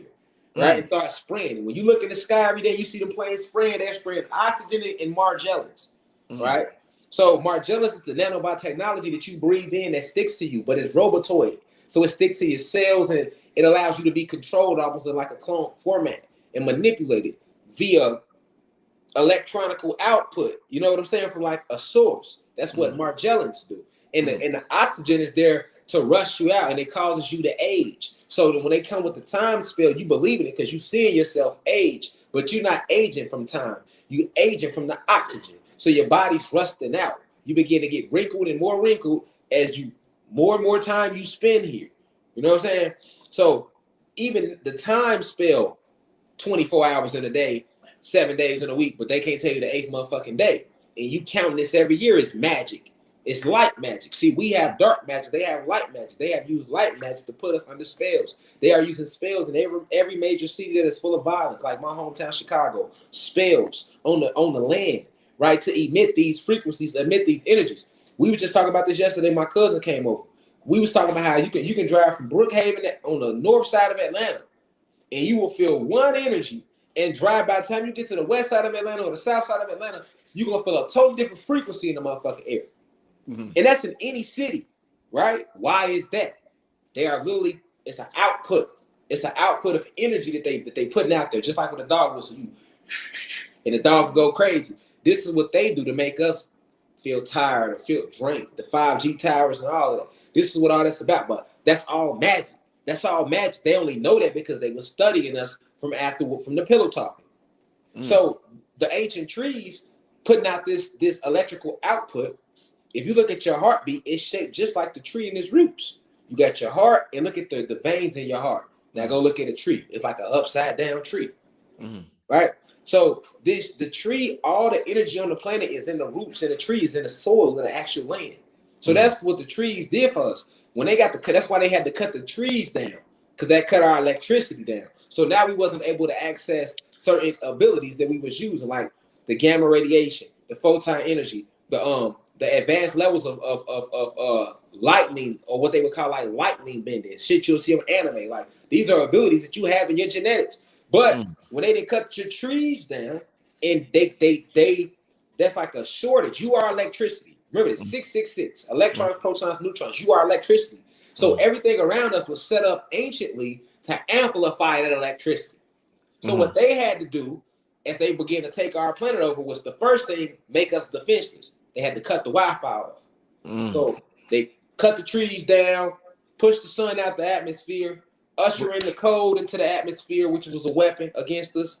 So, so where's that sun now? Where's that sun now that they push out the atmosphere? Oh, so the sun that they pushed out the atmosphere is still orbiting in what they would like to call in between universes. So it's still in orbit in between universes. As this energy rides on this planet, it's being pulled back. So they were speaking about it years back. They were trying to call it Planet X and all that little goofy shit.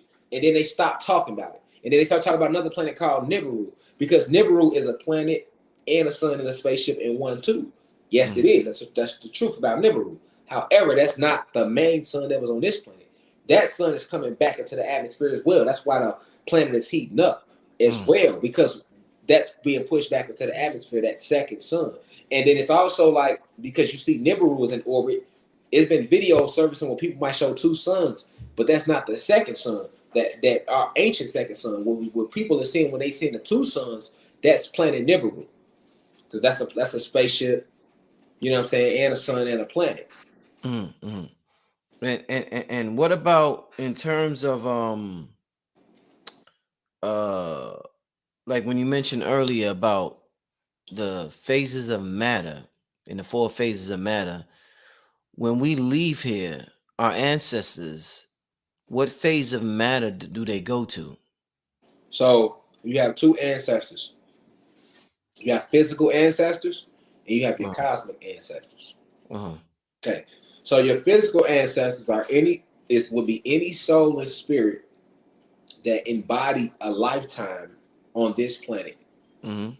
So when you descended down into this realm and you entered this through the portal of what will be your mother's womb, your family that you would consider your blood family here would just be that's your physical. That would be you have physical ancestry through your mom and your dad here. But we are multidimensional, so you have a many moms and dads because you exist everywhere. I know you heard about parallel universes, right? Indeed. Okay, that's true. You are everywhere because you are everything. So you have a life in a body on every planet, in every universe, in every galaxy. Okay, when you go to sleep at night, that's the reason you go to sleep, because you go to visit those other bodies and those other lifetimes and those other realities. They can't stop you from cosmically traveling, so they had to lie and tell you that you dream every night. So that when you come back, life's just a dream. So you got to understand that this cosmic form of traveling that we go through connects back to the question you was just asking. You get what I'm saying? Like, now, do you really get what I'm saying, guy? I want to make sure that y'all getting what I'm saying right now, not just, because you, like I say, when we dealing with this is an advanced level of, you can't even think. We talking like this, you gotta feel it, right? Indeed. Okay. Indeed. You gotta feel it, because when you're trying to think, you're through social engineering, we have been brainwashed. So we will try to, bring logic to anything, right? And maybe me and you spoke about this. Who created logic? Let Google do me a favor and Google who created the idea of logic, God. Let me Google that right now. Yeah, I want you to Google it for everybody in the class today in the university. You know what I'm saying? Shout out to your university too, God. Yeah, hold up. Before we answer that question, since we got 2,500 people in the building right now, I want to give a shout out to this brother once again. I want to thank him for coming on the show, and I want to give a shout out to the Brothers University. The brothers dropping a different level of knowledge, and I want everybody to check out his website, www.theuci.online. That's the University of Cosmic Intelligence, and I want all of y'all to go there and check out the brother's website. The brothers have special classes that you can't find on YouTube on here. So if you resonate with the brother's information, definitely check out the brother's website. Once again, this is www.theuci.online.com. Is there anything you want to add to that, brother, before we continue to this website? You want to tell people? No, that's cool. They could check it out, or they also can subscribe to my YouTube channel, which is the University of Cosmic Intelligence. And we give lectures on there every Sunday, free to the public as well. So that's about it, though, as far as that. Man, appreciate you, God. Indeed, man. Nah, that's powerful, brother. Like I'm family. I'm well. Let me say this before we continue, Rashad. I know that this level of information is real far-fetched to our people. One thing, since I was young, my brother, real young, 5 years old, I've always had reoccurring dreams of cosmic war. Always. Right. By the time I reached about, I don't know, probably what? Once I got, 10, 11, you start getting interested in girls. You forget about everything. Basketball. Right. I left basketball alone. I left everything alone then. Right. But in my adolescence, but before my adolescence, when you're just a kid, I always had reoccurring. I mean, dream after dream after dream after dream of just cosmic war. So when I hear brothers like yourself, Delbert Blair, and others, I don't know to what extent y'all are on point with everything, but I do know that there's truth to what you are teaching. Because, like, there's no reason why I should have had those dreams. I'm talking about for years on end, where I just wake up and I'm like, well, damn, ain't nobody going. My mom was a, she was a Christian, but she was in the Farrakhan. But at that time, I thought she wouldn't understand. So I'm like, no need. I'm seeing all types of shit in the sky, and I'm just like, I'm just keeping it within. Right. So when I hear brothers like yourself, I know this shit ain't just all far fetched. So before we continue, I just want to thank you once again for having and I see the trolls in the chat. I see y'all and in the chat or whatever. But there's a high level, if there's such a high level of information that's hidden from us, family, we might have a heart attack if we really found out who we are. If we find out who we are, we might just have a heart attack and pass out and die. Because we be like, oh shit, what the it would just shock and amaze us about everything that's been hidden from us. So I'm interested, my brother. I thank you. I don't know what was the last question. I think I asked about where the ancestors go. Did you finish elaborating on that? No, I ain't finished. Okay, yeah. So you can finish elaborating because you talk about the phases of matter, and you talked about the different ancestors. So go ahead, my brother. I'm sorry. Yeah, no, you good, God. Yeah. Yeah. As far as like our ancestors, the physical ancestors, they go from the physical state immediately to the gas state. So when they leave the physical state, they pass through the liquid state up into the gas state. And then when they get to the gas state, that's when, when people say, oh, I saw a spirit, or that's like the gas realms, right? That's like the gas realms when you even conceive them, because when they reach the plasma energy level, you won't even see gas. You won't even see an outline, an apparition, or anything, because it's simply a form of energy vibrating way too fast. So it won't even take on any form, and then it just goes up and up. So eventually, after they pass the plasma energy realms, they go off into the into the quantum realms and to the etheric realms and on up throughout the cosmos. And then from there, it's just about trying to break past the realm, because a lot of souls get lost in the light. So like the moon that we see that we see at night on this planet is not real. It's actually a holograph image of the real moon. So the moon that's being seen here is literally uses the light to lure souls to it. And when souls go toward the moon, you have a group of scientists on the moon that works on this. They have a base. When they speak about the dark side of the moon, that's a real thing, because the moon that we see is not real. So what these scientists' job is, their job is to capture those souls in these little energy containers. So when they capture the souls in these energy containers, they bring them on board the ship and they bleach the soul of his memories. And then once they bleach the soul of his memories, because the whole purpose of bringing the souls on the ship is to erase the lifetime it just remembered. Because all of that stays with your soul. So what they do is they bring them and they bleach you. Because once you break past the realm, they call that death, but you really just transcend the realm. So when you transcend the realm, all your memories rush back to you of what's really real, right? And you at that perfect place of peace. This is the peace that people feel when they say they had these near-death experiences. They feeling the release of energy, because you're releasing from the physical state through the liquid and on up. So it's going to be the best feeling, because you going back to your essence. Like you heavy down here, you in a body, right? You heavy.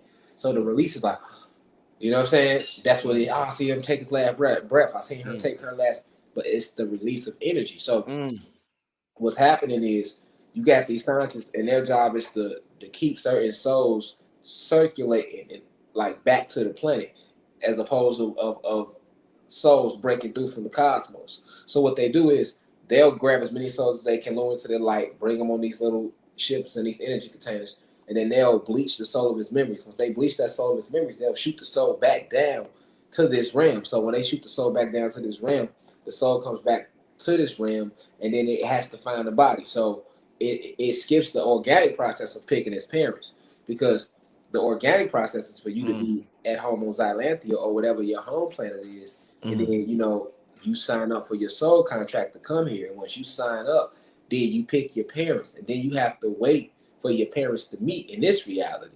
And then they meet, and once they meet, your father passes the seeds or your body to your mom, and then that body grows inside of your mom. And when that body is ready for you, then you go and descend into that body, and then that's called birth. That's really what happens. You get what I'm saying? So with them understanding the science of us, that's why they put the moon there. And they teach you, or they use religion to teach you to go into the light, because they got you thinking the light is heaven. So when they taught you that, they're just preparing you for transcending this realm. It's like the biggest form of slavery. Harvest is called soul harvesting, because they really harvesting souls with the moon. And once they bleach you and send you back, now you got to start all over again. And then you're not coming back here organically from the cosmos. You didn't went through the moon base, and got sent back. So it's not the same. You might go into a body, or you can go into an animal, you can go into anything, because you're gonna need just energy. You're gonna need a body to go into once you hit this physical realm. So they hacked the computer simulation. Is that would you say that? In a way, you could say they got it, because see, this is why people got to come out of religion. Because okay, you remember the prayer? It's how we back to magic. Remember the prayer? Now lay me down to sleep. I pray the Lord to keep, and if I die before I wake, I pray to my soul. Right? Remember that? Yeah. Oh, that's a spell. All spells rhyme. And when you sit there saying that, you thinking it's a nursery, that's a spell. And as a child, you didn't say that every night, probably, or you taught your child to say that, or you was taught to say that. So you basically gave your soul to the Lord. Who is the Lord? Satan. Right? Satan is the Lord. You know what I'm saying? People got to understand that religion is Satan is he's Jesus is Satan and Jesus. He's both. So these are spells that you cast over your soul. When you transcend the realm, you're supposed to be light, so that you can shoot back up to the highest form of energy. If you heavy, right, with anything on you, it's gonna make it harder for you to transcend the realm. Now, you got this moonlight, and if you've been fed religion, your soul been eating religion your whole physical existence. When you transcend this realm, you're gonna see that light and think that that's the light to heaven. So you're gonna float to that light, not even knowing you finna go right back to experience the physical experience again. And believe it or not, it's a lot of souls who they lived here 8-9 lives because they've been steady going through that moon camp. It's like it's not just an attack on you physically, it's a cosmic attack on you. That's a cosmic thing. And then you got other souls that break past that, they don't go into the light. You know what I'm saying? Then you got the souls that they sign up to come back just to fight. You got the other souls and spirits that don't never take on the physical body, like orishas and principalities and primordial energies. These beings are true intelligence, but they never take on a physical body. Who's that you got in front of you right now, my brother? Who's that? It's Obatala. Obatala, okay. Obatala, yeah. Indeed. Yep, Obatala, one of the orishas. But that's what I'm saying. Like, we should know that. We should know everything pertaining to our arts. But like, if it was Jesus right here, we'd know that. Or if We it know was, that. You're right. you know what I'm saying? If it was Muhammad, you know what I'm saying? We'd know, like, oh, that's Muhammad. You know what I'm saying? Yeah, you're oh, right. that's Buddha. You know what I'm saying? Like, he meditating in his belly big. That gotta be Buddha. But like, yeah, we should know the black gods too. You know what I'm saying? Because these are the gods that was here before they gods. You know what I'm saying? We gods. And when you can understand we all gods, then it's like, okay, so I understand why we saying peace, God, and God is in, like, you really a God. So you really the creator of everything you see and that you don't see. Ain't no such thing as death. You came here, manifested yourself in this physical form to be a part of this war right now, because we at war right now. It's a real war going on. Like, it's been a cosmic war going on forever, because ever since the war broke out with our brother Zeus, ever since he turned his back on us, we've been at war with him. He split the whole cosmos. So it's been a good versus evil. He didn't just take like the gods and goddesses on this planet with him. He took angels with him. He took extraterrestrial races with him, like a lot of Arcturians, which is another extraterrestrial race, like a lot of reptilian species and the Pleiadians. These were all good. At one time, we was all together. You know what I'm saying? So when that split took place, what they call that war in heaven, when that split took place, it was a cosmos thing. It was a cosmic split. And what you have today is that war still going on, with over 200 other galaxies involved in this cosmic war. And then now this cosmic war is coming to the surface. So you see it manifesting all around you in the physical now. You know, you. This is why the where we at right now. We have to get back to magic. We have to get back to sound bowls. We have to get back to crystal healing and meditating and going within. You know, we got to get out of going into books. Everybody should do what I do. They should be meditating and going within themselves and bringing their own truth to reason, because this is how the ancestors work. Everything you need to know is in you. You got to trust yourself though to bring it out of you though. You know. So what's the end game for Zeus? Is Big Mama going to forgive him, and it was just one big family fight? You know what I'm saying? It was just one big family fight, and all's forgiven. Everything that happened in the cosmos. What's the end game for Zeus? You think? Because Zeus is family.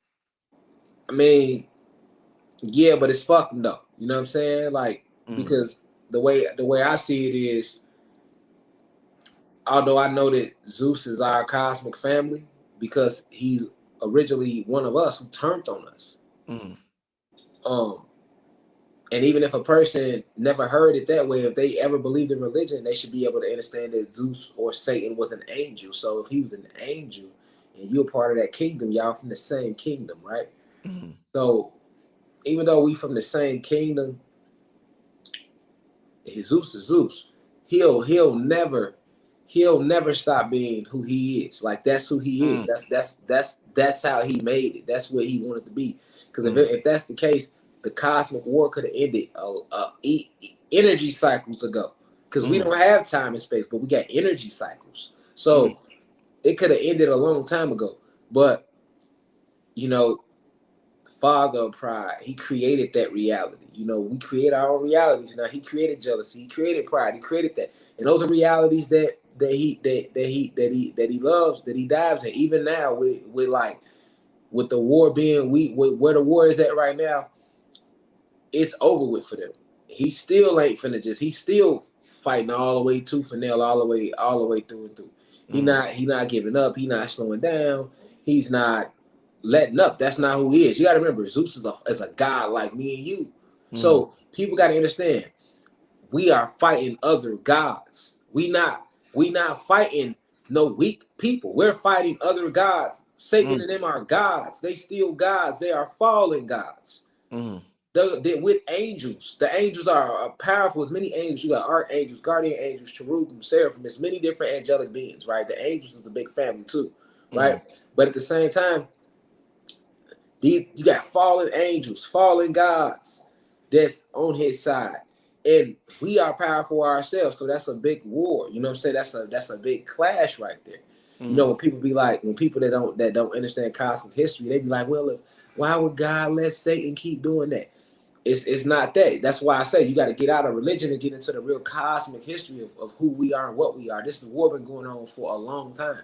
So it's like when you understand that the essence of the war is based around him wanting to destroy his own species, and that's what he decided to do, then it's like, okay, well, I see everything else. When you're looking at the physical realm, you're looking at a reality that they hijacked from us. They stole all this from us. You know what I'm saying? Once they got the enchantments, the spells, they put all that in motion, and you get what you got today. Even us having to wear cloth, this is a spell. Cloth restricts your energy. Plastic, all this shit around you, plastic, glass, cloth, all this restricts your energy. The food they give us, the signs and symbols they teach us, the words they teach us to use, all those are spells and things designed to hurt you and keep you limited. That's why right now when we talk like that, you probably do, because I can't see the comments, but you probably gonna have people, because they do it on my shit. People get on mine, I'll be talking, people get on there, and I don't never focus on that. You know what I'm saying? Because the frequency up here, this ain't for everybody. You know what I'm saying? At the end of the day, the planet coming back to us. It don't matter who the fuck believe that or not. You feel me? That's facts. Yeah, the planet That's coming facts. back to us, God. It don't matter who. I'm not here to be believed. We not in the Pisces age no more. The Pisces age is where we just believe shit. I'm here to enlighten and inform. We in the age of Aquarius. This is the age of information and discernment. You know what I'm saying? I'm here to enlighten and inform. I'm not here to make you comfortable. I'm not here to make a motherfucker happy. I'm not here to make a motherfucker believe. I give a fuck what a motherfucker believe. At the end of the day, we gods. This is your cosmic history. This is why you a god. This is how it started. You know what I'm saying? This is what we went through. This is how we got to this point. This is why they on Fox 10 News calling me a violent occultist.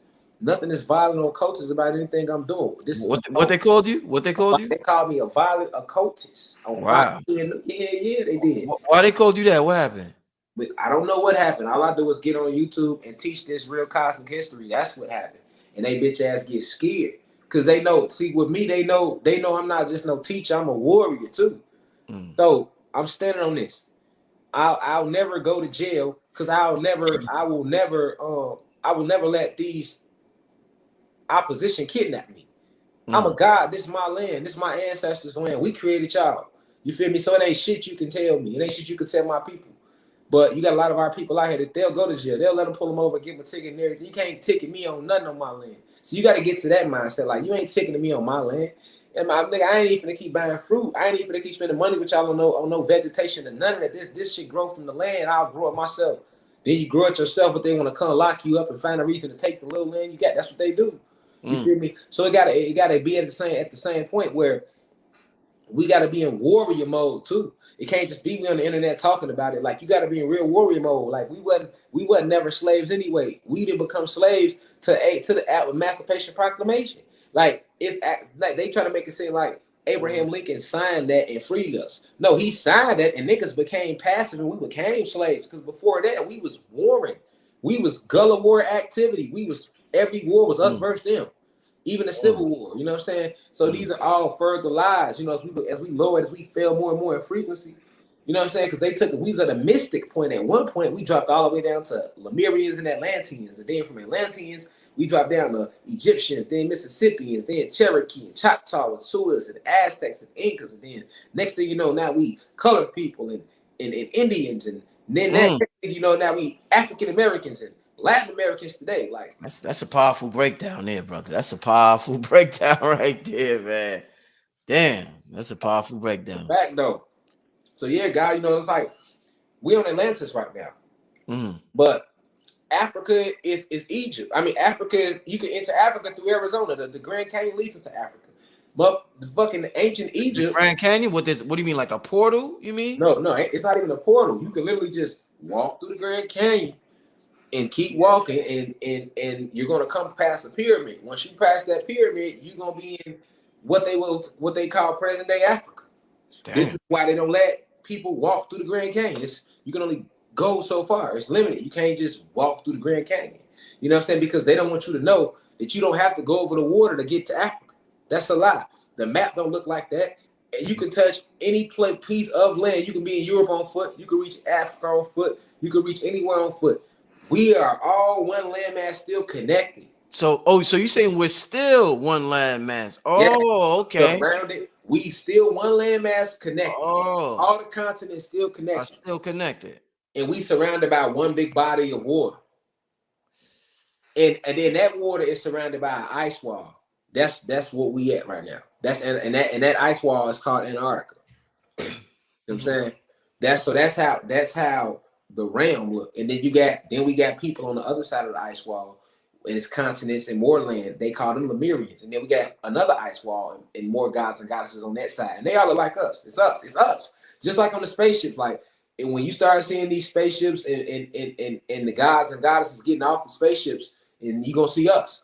We gonna like, damn, you thought you was gonna see some green people hop off. Don't get me wrong, we are green, blue, and red and different colors too. But you gonna see us. You gonna like, damn, that's us. Are those different ice walls the equivalent to different planets? Or? No, it wouldn't be like so. Like, okay, so the ice walls are just really put there, because when they first came here, we was like, okay, when the war broke out over our planet, our ancestors was fighting with them. So a lot of us was those ancestors, right? Because you got to understand, it's the same spirits and souls, just in different vessels. So this is why we are the ancestors. But that's another deeper level of it. But we was warring with them, and they called in the dark elves. The dark elves are the ones that created the sub-zero technology.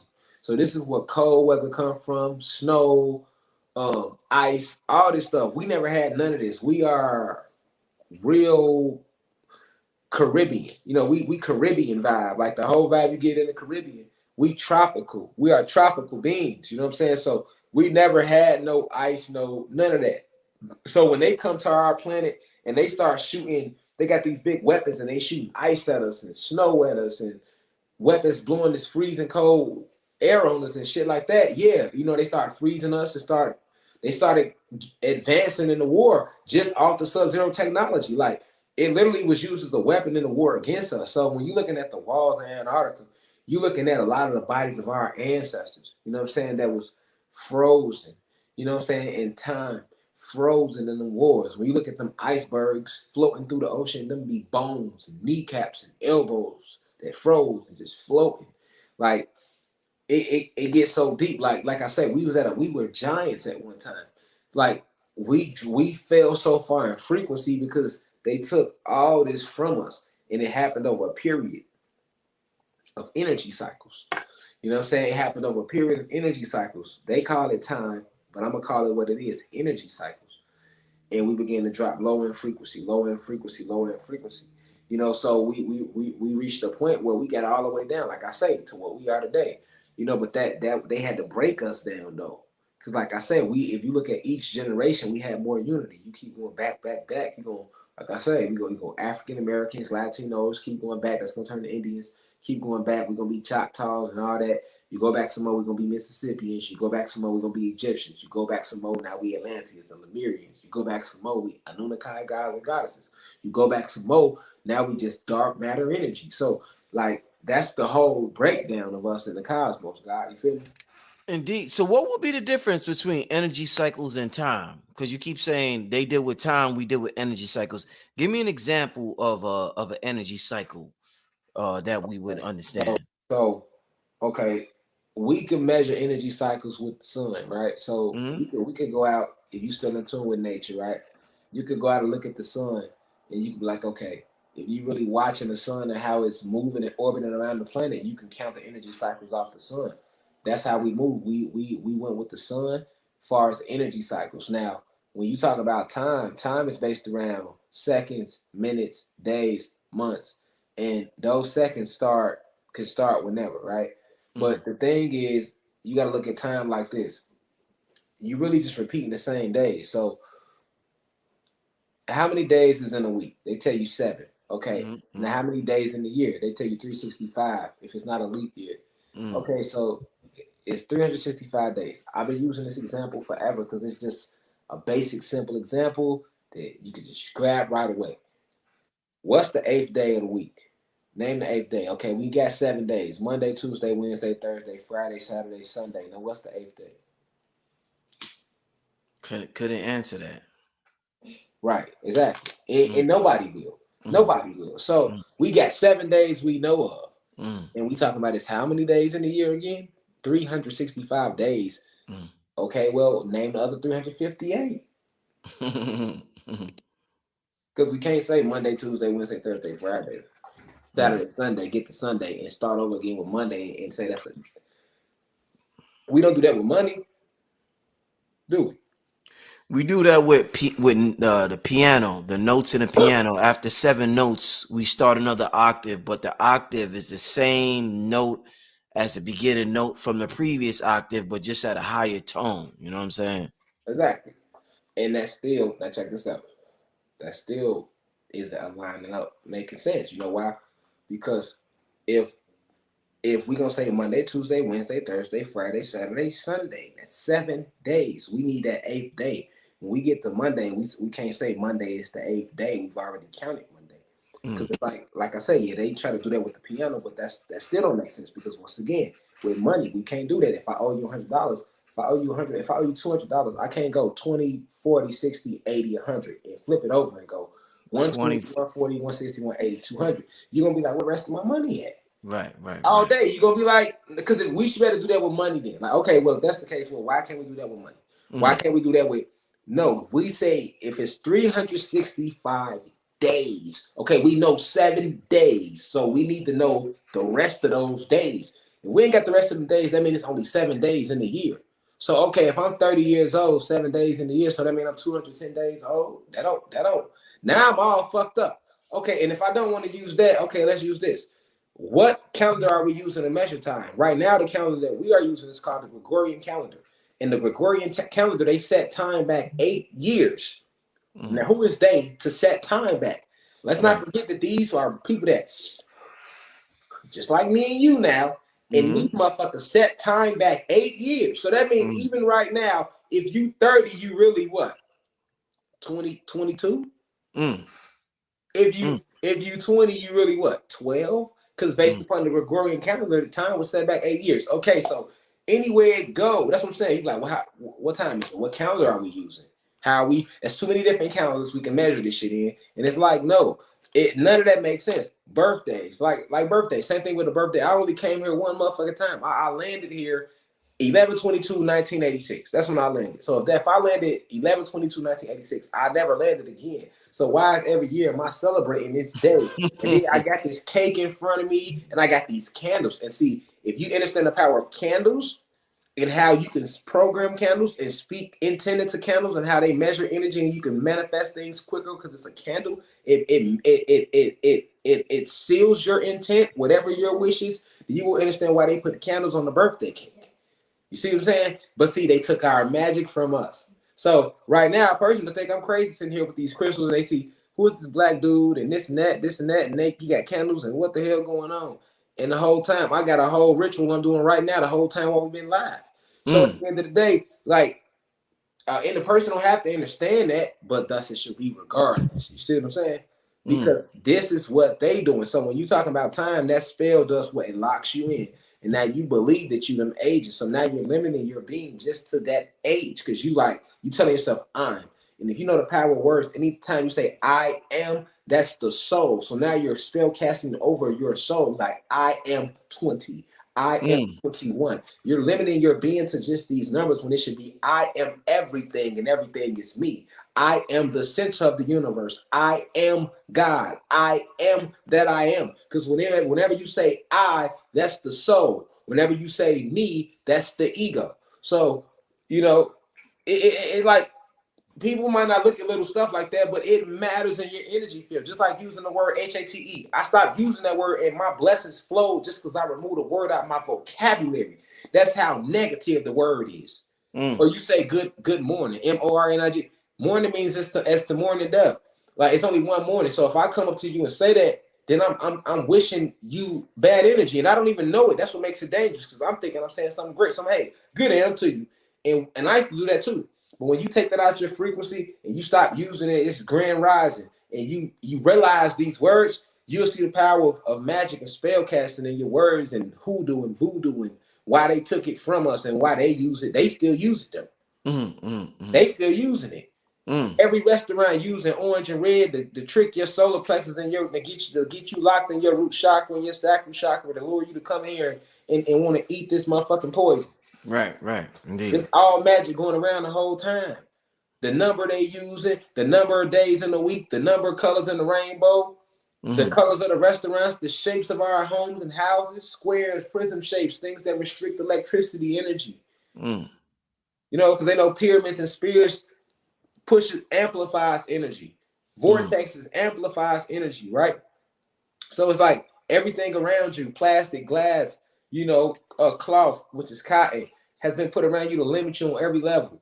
The words they taught you, they took vibration from you. This seems weird to people, but that's vibration. That's how you originally speak. They took that from you and gave you the words that you gave them. We taught them alphabets. We the alphas, they the betas. You know what I'm saying? We taught them this shit, and then they re-rocked it to you after they did enslave us, after they hijacked our planet from us. You know what I'm saying? So we getting our planet back now, but they have 550 of their man-made years. That's why it's over with now. That's why you see this grand awakening, because the ancestor energy is back. It's flat out war. Everything without a soul gonna be eradicated. Everything vibrating low. We ain't come to play. The ancestors ain't come to play on no level. You see what I'm saying? That's the part people better know. Like, this shit ain't gonna be no joke. We're gonna get real gangster around this bitch, because look what they did to us. They didn't drench the land of our blood. You think we finna play with them? You know what I'm saying? Like, that's like people gotta know that part. Like, this ain't no joke. You know what I'm saying? This ain't no joke what we going into. So all that peaceful shit, we not being peaceful with our enemy that wasn't peaceful with us. You know what I'm saying? It's still right now kidnapping and raping our kids and our babies, poisoning the food, miseducating you on every level, manipulating your energy fields, having you stuck in your chakra and your sacral chakras with pornography.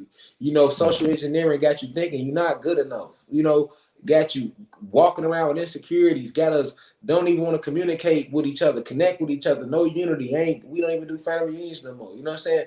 Like all that comes from social engineering and us being weaponized against each other. So like, you know, it's in game now. Them days is over with. That's why we speak the way we speak. That's why I say the things I say, and I say it the way I say it. Like it's fuck the FBI, fuck the CIA, fuck the whole system. You know what I'm saying? Because that's what need to be said. It's fuck the Pope, fuck all of them. Because at the end of the day, we the last generation, we ain't come to play. We ain't come to be nice. We go everybody awakening, we spread this information, but we gonna stand on the business too because we know how they get. You know, it's over with for them. So you got to know that we are warring with people that like to be violent. You know, these are the people that took everything from us. They violent, they rapists, they murderers and rapists. You know what I'm saying? So you can't come trying to be peaceful with no murderers, no rapists, and think you're gonna get some change. You ain't gonna never get no change. You know what I'm saying? We not marching about shit.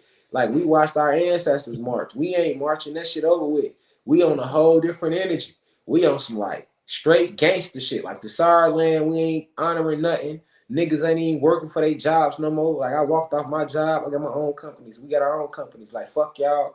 You know what I'm saying? Nigga, we damn near ain't finna pay. We ain't pay no taxes. Fuck y'all on taxes, all type of shit. Like, what y'all gonna do? Lock a motherfucker up? If you try to come kidnap me, you gonna have to take my whole avatar because ain't no them days over with. We not going for that. We not going for none of them using these laws. They wrote these laws with the deepest of hatred in their heart for our ancestors. These laws ain't never changed. These laws ain't never changed. These are the same laws. You know what I'm saying? So why is we respecting the law? The law? Why is we respecting their litigation? Why is we respecting anything when it come to them? Why is we respecting liars? They done lied to us about everything. But we won't fuck with each other for less. I lied to you about one thing, you cut me off. We catch these motherfuckers, we catch these motherfucking racist oppressors lying every day of our lives, and niggas still want to believe them. Niggas still want to kumbaya and hope Jesus come out the sky and change something. You know what I'm saying? So like, nah, that ain't the energy we on. We on straight Haitian Revolution energy. We on Nat Turner Ogun energy. We on Shaka Zulu energy. About these kids, about our land, about our people. God, that's the energy I'm on. You feel me? You on fire. You on fire, brother. Go ahead, man.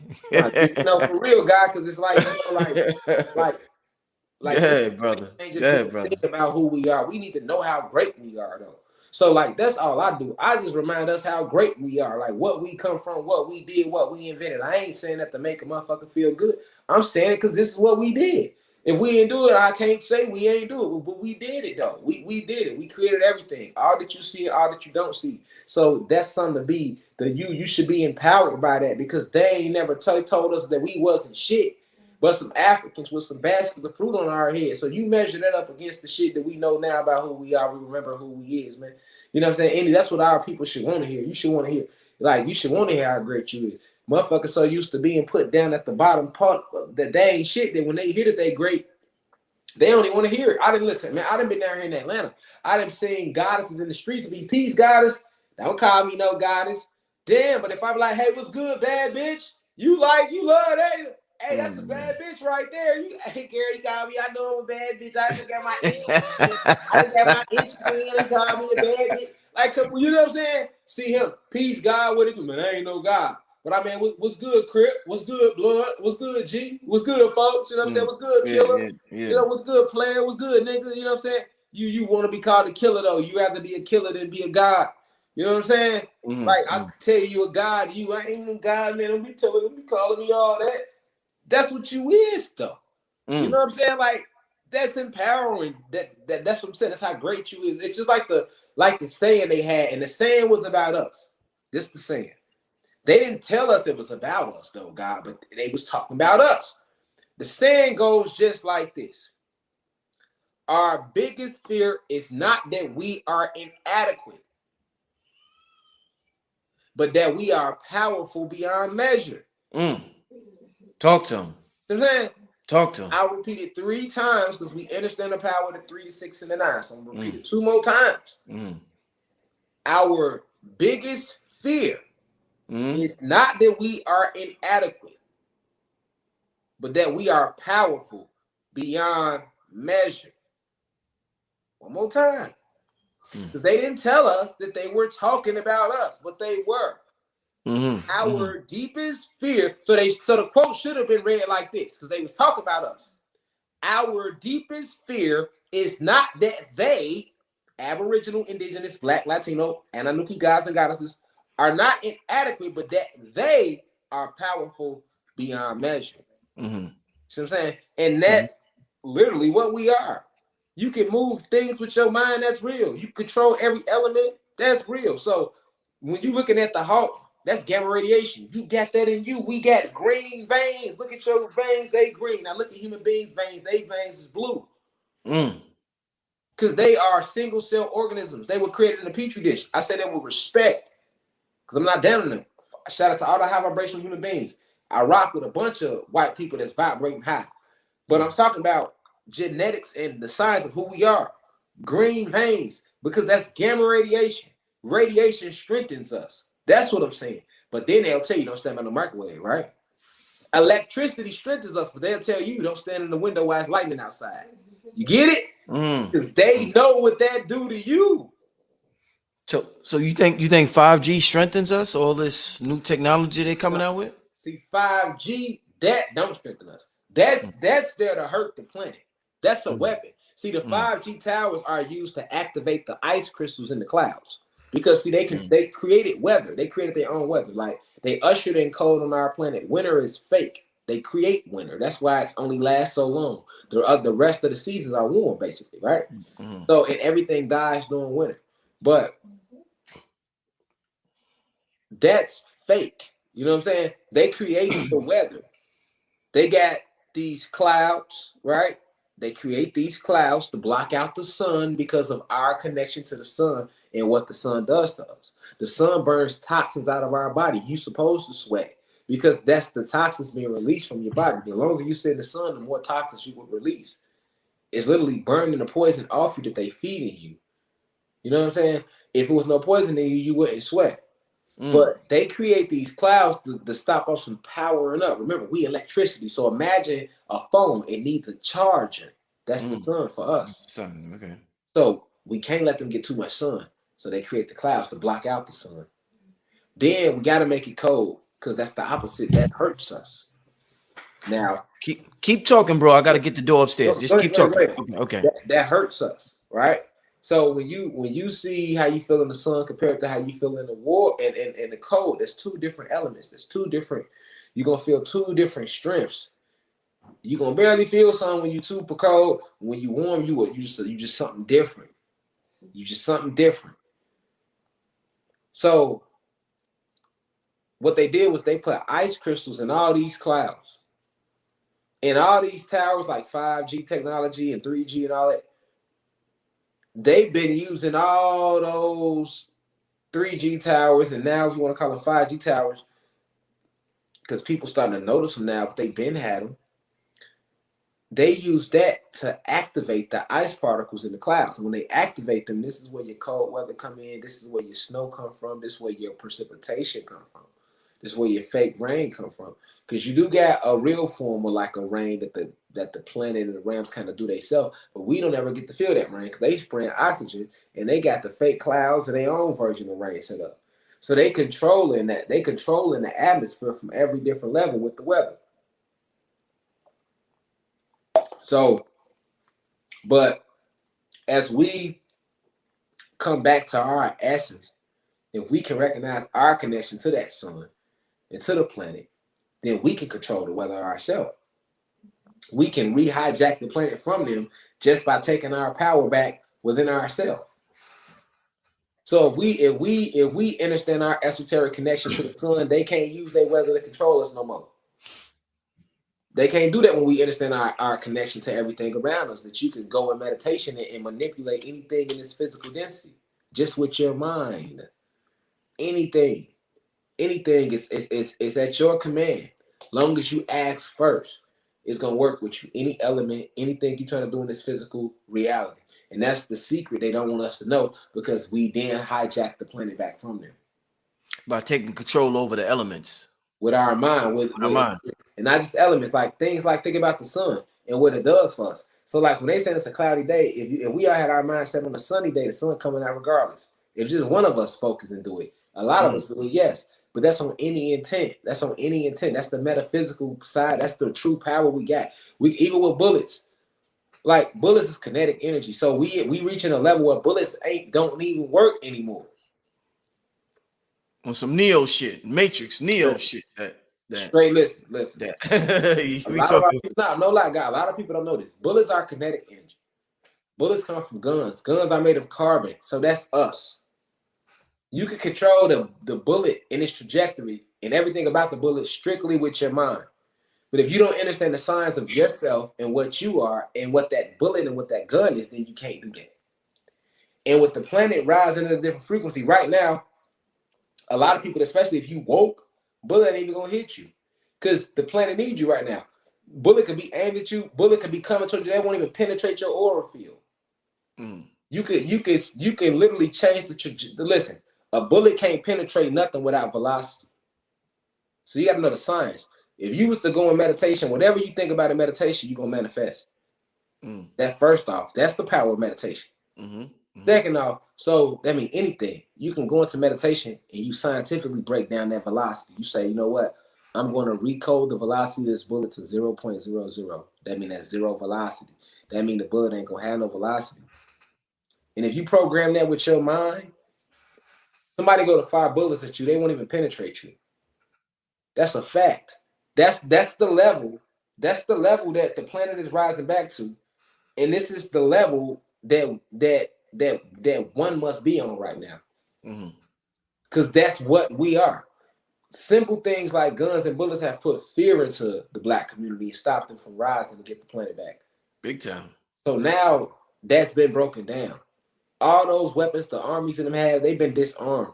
The whole war that's going on in Russia, Ukraine, it's a hoax. That shit ain't really taking place. Distraction. It won't be no more wars on that level. They don't have that permission to even put that type of energy on the planet no more. The ancestors back, the ancient ones here, the cosmic forces here. You know, you got too many extraterrestrial races here. Like it's literally in game. Like who? Tell me some of the extraterrestrial races that are here that are like, you can't do this no more, motherfuckers. So you got Codians, you can't do this. Like who's so here? You got a lot of the Nerubians are here. The Nerubians were the ones that salted the seas originally. So the Nerubians come from a planet called Nibiru. Nibiru is a planet, a spaceship, and a sun. So a lot of people don't know that anciently it was no salt in the seas. The Nerubians are the ones that salted the seas. Now, why are the Nerubians here? The Nerubians are here to clean up the atmosphere.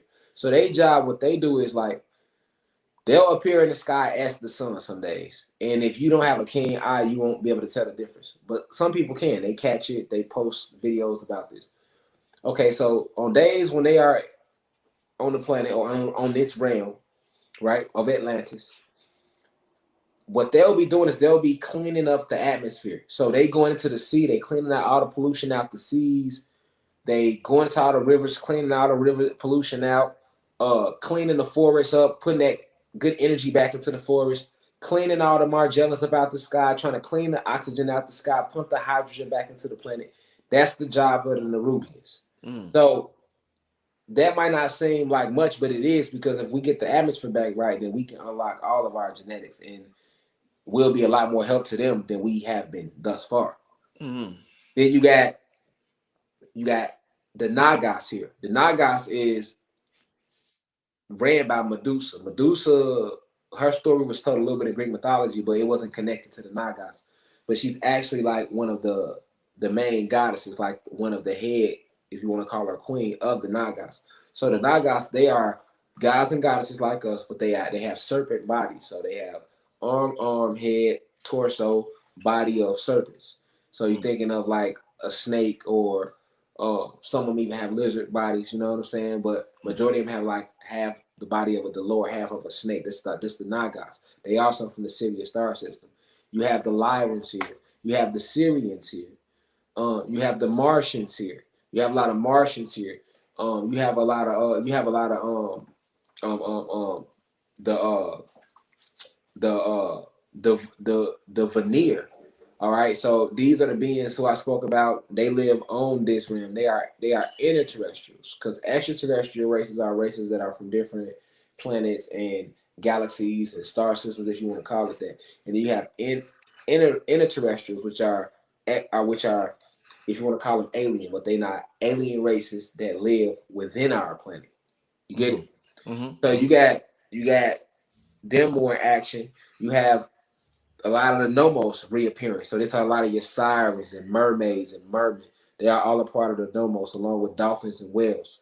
So the dolphins and the whales are getting more aggressive and more active in the war as well. You also have a lot of your elemental warriors and beings that's back on the planet. You also have a lot of that ancient energy, like from the sun god Ra. His energy is on the planet. Isis and Osiris, their energy on the planet. Anubis, a lot of these Egyptian gods, these are spirits. Their energy is on the planet. You can channel all this energy too. That's the crazy thing about it. That's what I'm trying to say. People have no clue. Our people have no clue what they can do as God, as black people, if you want to call them that, gods and goddesses, being aboriginal beings. You can channel all this different energy from these different other gods, which is your cosmic family and your physical ancestors. These are our cosmic ancestors and our physical ancestors. You get what I'm saying? So this is why these beings will work for us. And that's what they fear. They fear us going back to that state where we not just fighting them, but we because we in a physical density. So we have to call it in their help. The archangels, angels, you have to let them in. They just can't come in.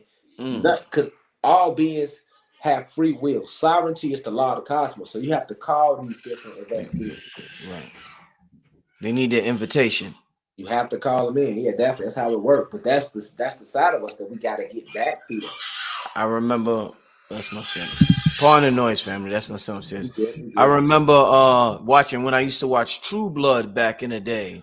The vampire used to come to the door, but they couldn't get in unless they was invited. So they would do something for you so you can invite them. Then once you invite them, then they come get you. You know what I'm saying? But it was all based on you inviting them in, but they couldn't get in your door. They would run up to the door, but they would stand right by the door. Then once you invite them, then they got you. So yeah. That's powerful. Yeah. That's real. That's how it works. Like they get the whole idea of, because that's in a lot of vampire movies. Like vampires can't go into your house without your permission, right?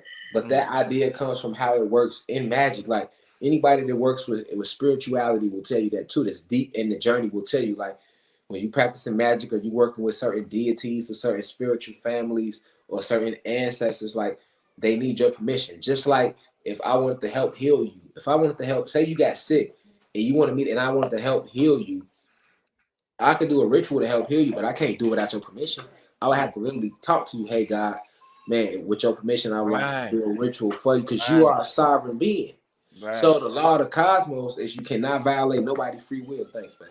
But what about voodoo? People feel like their free will has been violated because somebody put a curse on them. They damn sure ain't agreed to that curse being put on them. They be like, man, so and so said I was gonna get into this accident. They got into it. So how is that? Ain't that a violation of somebody's sovereignty? Hell yeah. Like, and that's why the people that's like, okay, so this is how that works. Say somebody put a curse on somebody, right? It would have to be like if somebody tried to come after your family, like a real practitioner of the arts, they gonna tell you that like a person can't just put no curse on you just to do it. If they do it, it's going to come back to them. That's how that go. Like, but like, okay, say I don't do nothing to you and you want to go just put a curse on me because you mad because you think I got more money than you or something, right? But I think he more whatever. You go put a curse on me for nothing. I ain't did nothing to you, your family. It's gonna come back to you and hit you 3 times hard. You know what I'm saying? It's gonna come to me, but once it get to me, I haven't did nothing. And if I got any type of spiritual protection, it's definitely gonna send it back to you. So let it come back to you. But let's just say I try to rape your wife. I try to kill you, rob you, hurt you, something like that, and then you try to put a curse on me to hurt me. You got the green light because you got the right to protect yourself and your family. You see what I'm saying? That's how that works. Like, so when you see people like this practicing voodoo and they go put curses on people for no reason, those are people they're using the energy, they're using the art for negative results. You know, that's like with a gun. Like I could take the gun and I can go rob the liquor store. I could take the gun and only protect my household. It's the same thing with the magic. It's the same thing with the arts. That's why everybody can't know it, because if they're not disciplined or at a certain level spiritually, they will do petty shit like that. They will. You know, that's why it's kind of good that all our people don't remember certain parts yet, because they're not ready for it yet. They're not ready for it. Work. Yeah, they still got to work on cleansing the chakras out and shadow work. Like, because you know, you start getting in possession of these things that you are capable of, and you don't have yourself aligned right, you're going to start misusing it and trying to hurt people for no reason. Like, literally, I've had people DM me and ask me, hey, God, can you teach me how to do this? Can you teach me how to do that? I'm trying to get my boyfriend back. Can you teach me? I'm like, man, hell no, I don't partake in that type of energy. You trying to come to me and have me help you concoct the love spell. So you know what I'm saying? Like, that ain't how that work reflection. You feel me, God? Like, and you ain't finna get me fucked up. You feel me, God? You ain't finna get me fucked up. I know how it goes. You ain't finna get my energy all fucked up because I didn't want to concoct some shit. And now shit going wrong for me because then it came back to me because I'm the sender of the shit. You see what I'm saying? Right. No. Like, you gotta understand like what you're doing. It's serious. It ain't no joke. Like I tell people that when they come around me, I say if they come around me, I'm like, listen, man, have respect in front of my ancestors because they don't play. You know what I'm saying? You can't be looking like, oh, that's just some statue with some beads. Like, you can't move like that. You know what I'm saying? It's real spiritual work over here. It's real spiritual protection. It's my family. It's my they don't play about me. You feel me? So like I tell people that, like, you know, somebody had came and did some work on our crib and somebody in his family had died because he touched my altar. You know what I'm saying? And I told him, I'm like, you can't be touching altars and moving stuff because if your intent ain't right, they gonna know that. You know what I'm saying? So anything that's out to hurt me gonna be just like you. Like if we start going to our spiritual family and bringing them in for protection, that's a different level of protection. The spiritual law overrides the physical law. Physical law, man, it's made up. So spiritual law is the essence of it before they even got here. You know what I'm saying? So when you go into the spiritual side of things, that's what they fear. They don't want us doing that. They fear that because they remember how it was when we was.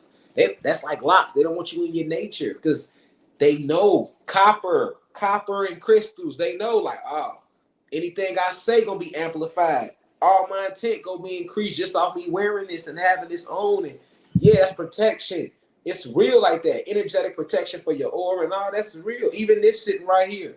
Can't nobody spell work against me when I got this crystal sit right here. That's why I sit it right there. You know what I'm saying? Like it's defense magic at the same time. Like, you know what I'm saying? Like, because people think it's not real, but it's people that's practicing this. You know, it's people that's practicing sorcery. They practicing witchcraft. They know it's real, and they'll watch this type of stuff and be mad that we even talking about it because they want it to be.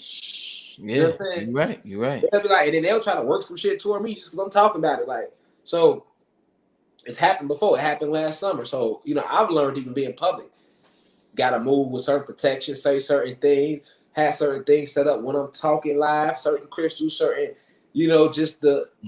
You know what I'm saying? Because what we talking about, that's the scary thing. You got the people that know it's real, then you got the people that's listening and they don't know if it's real, and then you got the government, they watching and they the main motherfuckers get mad and they know it's real, and they like, oh, okay, he trying to wake the people all the way up. You know what I'm saying? Like, so yeah, we got to get back to who we are. Really, this is our true protection. This is our true. We can't. You know, we not winning a war with no guns and bullets. That's kinetic energy. That's low. That's kinetic energy. We can stop that with our mind. We can, especially right now. The Kundalini energy has risen so high. It's risen so high. And it's gonna keep rising. The frequency so high right now. We waking up like on that level. Like they can't fuck with us, God. We can't. The only people they can fuck with is if you not woke right now. Like if you ain't woke and you not on your journey, then they can fuck with you because you trapped in that 3D. But for us who we ascended. We not on 3D. We know about vibration. We understand. We understand reflection, so you can't fuck with us. You know, we back the source. Like, we back to understanding, hold on, we created y'all. We reverse engineered y'all. So the little light magic y'all been doing ain't nothing. We finna counteract that with this, with the real essence. We the true descendants. We the true heir to the heir to this shit. You know what I'm saying? Like, so that's what it is, God. That's where we at with it right now as a whole. You feel me? I wanna take a few questions. Do you mind taking a few questions, my brother? Let's do three because we understand the power of the 3, the 6, and the 9. Indeed. Before we do that, I want to give a shout out to your website once again. Let me put it on the screen. Let me put it on the screen. Shout out to this brother. We got 2,800 people in the building. If we got 2,800 people in the building, a lot of y'all have not heard of this brother. Some of y'all have. This brother has a magnificent website where he gives lectures that cannot be seen on YouTube. I want everybody to go to www.theuci.online. All right, family, you go there and you get some exclusive information from the brother. I mean, I'm like I said, I'm thankful for this cosmic information, this download, especially after the eclipse that just happened yesterday. This is definitely well needed for our community at this time, family. So I want y'all to give me some questions in the chat. For the brother, the brother say he's gonna take 3 questions. Give me some questions in the chat. We've been on for about 2 hours and 30 minutes. So we've been on here. We've been on here a while, y'all. We've been on here a while. We've been building, and yeah. Though you see the numbers 3 times 2 is 6. Indeed. And we headed to 3 hours. You see what I'm saying? 3 hours. Yeah. Okay. Let's get to this question. I think this is not that one. This is like shit. Where did it go? The chat moving so fast. I get this might be pertaining to Dr. York. It says, "Are there galactic beings from the planet Risk?" I think the reason why I said Dr. York, I remember when I'm like 20 years old, them handed me pamphlets about the planet Ritz. So I think they're referring to that right there. But go ahead, brother. Also, they want to know, are there galactic beings from that planet in general? Yeah. That's an actual planet that's in the multiverse. We have to see the thing about the planets is you got to think it's 999 planets in every galaxy. And you got to think how many galaxies it makes up a universe. So that's why I'm coming out with a book at the top of January where I want to go more in depth about the different extraterrestrial races and the different planets. What, next January? Yeah, this January coming up. Oh, I gotta get that. The reason I'm gonna come out with that book because we need like an index for this type. Yeah. You feel me, though, guy? Like Yeah. I need like an index with all the planets, the beings on the planet. Oh man. Like so, if I gotta make a series of books, I will. But I'm definitely gonna hit as many as I can in that first book for sure. Cause like, it's over. Like I say, just in this war alone, you have over 200 galaxies involved in this war. Cause like, see, we in the cosmic war right now, where it's like us versus the Pleiadians and the reptilians. You know what I'm saying? Like that's the war. That's been the war. And when you get all these different galaxies involved in that war, even the Saiyans, like how you heard about the Saiyans from like you think of Dragon Ball Z, that's based on the real race. Like Dragon Ball Z has so many races that's actual extraterrestrial races. That's in that cartoon is crazy. A lot of your anime is based on have races. When you go look at Avengers and X-Men, they mention races, and all of these races are different variants of ourselves. The way we designed them, like I say, the Arcturians. The Arcturians are the ones that's responsible for teaching the reptilians and the human beings the time spent, which they have used to keep us running in like a loophole in a maze. So it's imperative that we understand when we talking about extraterrestrial races, you have to have your third eye completely open, because these things will sound so bizarre and so like unreal. Sometimes it's so intense that it's not even words to describe certain races or certain activities or certain things or attributes that they have, without sounding crazy. Some things you just have to experience and see. But it's many different extraterrestrial races. So yeah, that's definitely a planet. That's an actual planet that Well, I don't know if you heard that from Dr. York or not. I haven't heard it from Dr. York. Not saying that he haven't said it, but I do know that that's an actual planet though, for sure. Okay, next question is how to communicate with these extraterrestrial families, my brother. Through meditation. through meditation, and I would say using an amethyst crystal. Amethyst? Yeah, meditate with an amethyst crystal, because amethyst connects you through to the crown chakra, and the crown chakra deals with breaking from this physical realm. Once you break past this physical realm, then you can connect with all the spiritual families that's around you. You can connect with them. But you have to break past the physical realm. You have to detach from everything. You have to recognize that you are everything and everything is you. It can't just be a saying. That's why I always say it. I am everything and everything is me. You have to come to that self-realization that you are one with everything around you. And once you reach that point, which is best to do through meditating with an amethyst crystal, maybe start with 3 times a day, definitely, but let it be like maybe 3-minute sessions, and then work your way up to 6-minute sessions, 9-minute sessions, and on and on. But meditate with the amethyst crystal, and then set your intent. Ask to connect with the spiritual forces. Ask to let them into your vessel to work through you. And once you start meditating and doing that in the sun, what happens is they start opening up to you, and you'll start to hear them talking to you. You'll start to notice you're being led to certain movies or books, or you'll meet a certain person that connects you to a deeper level, and then you'll start to realize when they talking to you and when they working through other people around you in the whole nine. And then you can start making your altars, and you start getting to that level of it, because you're gaining that connection with them.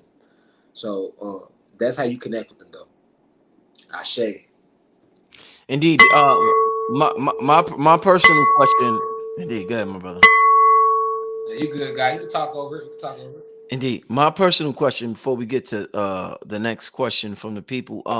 In terms of sun gazing, obviously I've interviewed so many people. I've heard their take on sun gazing during sunrise or sunset, but I got to get your take on that, God, and your perspective on that.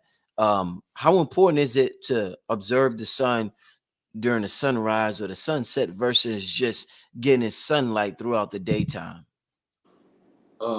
We supposed to actually be looking directly into the sun. However, because we had our have been broken from our nature, Mm-hmm. um, it's best to look at the sun. Definitely when you're starting off with sun gazing, Mm-hmm. and the sun's right before sunset, and right before sunrise, when the sun is not like at its peak point, so that it doesn't hurt your eyes too bad. Mm-hmm. But as you work your way up from that point, you'll reach a point where you can start looking into the sun more on your own. Sun gazing is very powerful, because when you looking into the sun, you're looking into the chromosome. So you looking into your soul. All right, because the sun is not just a chromosome that's a part of you, but it also contains a piece of every single soul ever created. Mm. So Mm. when you looking at the sun, you're looking into everybody's soul. You're looking into the source. You're looking into the essence. You're looking into the truth of yourself, because you burn brighter than the sun. Mm-hmm. The sun is able to burn bright like it does. It gets that energy from us. Remember, Mm-hmm. we give life to the sun. So how bright you think we burn? We're more luminous than the sun. So when we are without a body, we're at our highest, with our highest vibration. So sun gazing allows you to connect back with that part of yourself, which is cosmic, it's galactic, and Mm-hmm. it strengthens and burns off the toxins that's been placed over your eyes from the food you eat. Because Mm-hmm. those toxins cloud over your pupils and all that. That's why you have to open your third eye, and that also comes through meditation, which is your spiritual eye, your ability to see things clearly for what they truly are. You have to be able to see past the veil. So when you looking into the sun and you gazing into this, it's cleaning out your soul. It's cleaning out your aura field, Mm-hmm. because you are electricity and magnetism. Mm-hmm. And when we can realize that, that's what Dr. Sebi was saying, electrical beings, same thing. We Mm-hmm. are electricity and magnetism. So you require energy. You need that sun. That's why you created it, Mm-hmm. right? You need it. You feed off it. You're a plant. You're plant based. That's why it's Mm-hmm. called a planet. Mm-hmm. My locks sprout because I go in the sun and let them soak in the sun. Mm-hmm. You know, the plants have chloroplasts. We have chloroplasts. Mm-hmm. You know, we you got to understand that divine cosmic connection, and you're looking at a piece of not just everyone else's soul, but yourself. That's the chromosome. The chromosome, and to be exact, we share that same chromosome in us, because I am you and you are me. It's no separate. It's no difference between me and you. You are me in manifestation, and I am you in manifestation. We are. This is an example of a parallel universe right now, because you're looking at me thinking you're looking at Rashad Jamal, but you're looking at yourself, and I'm looking at you thinking I'm looking at Black Magic, but I'm looking at myself, and that's why karma is real. That's why if I go behind your back and bad mouth you, somebody do it to me, not because I had it coming, but because I already did it to me. Right. I did it to me. And see, that's the metaphysical breakdown of karma. They don't tell us that, they just say karma.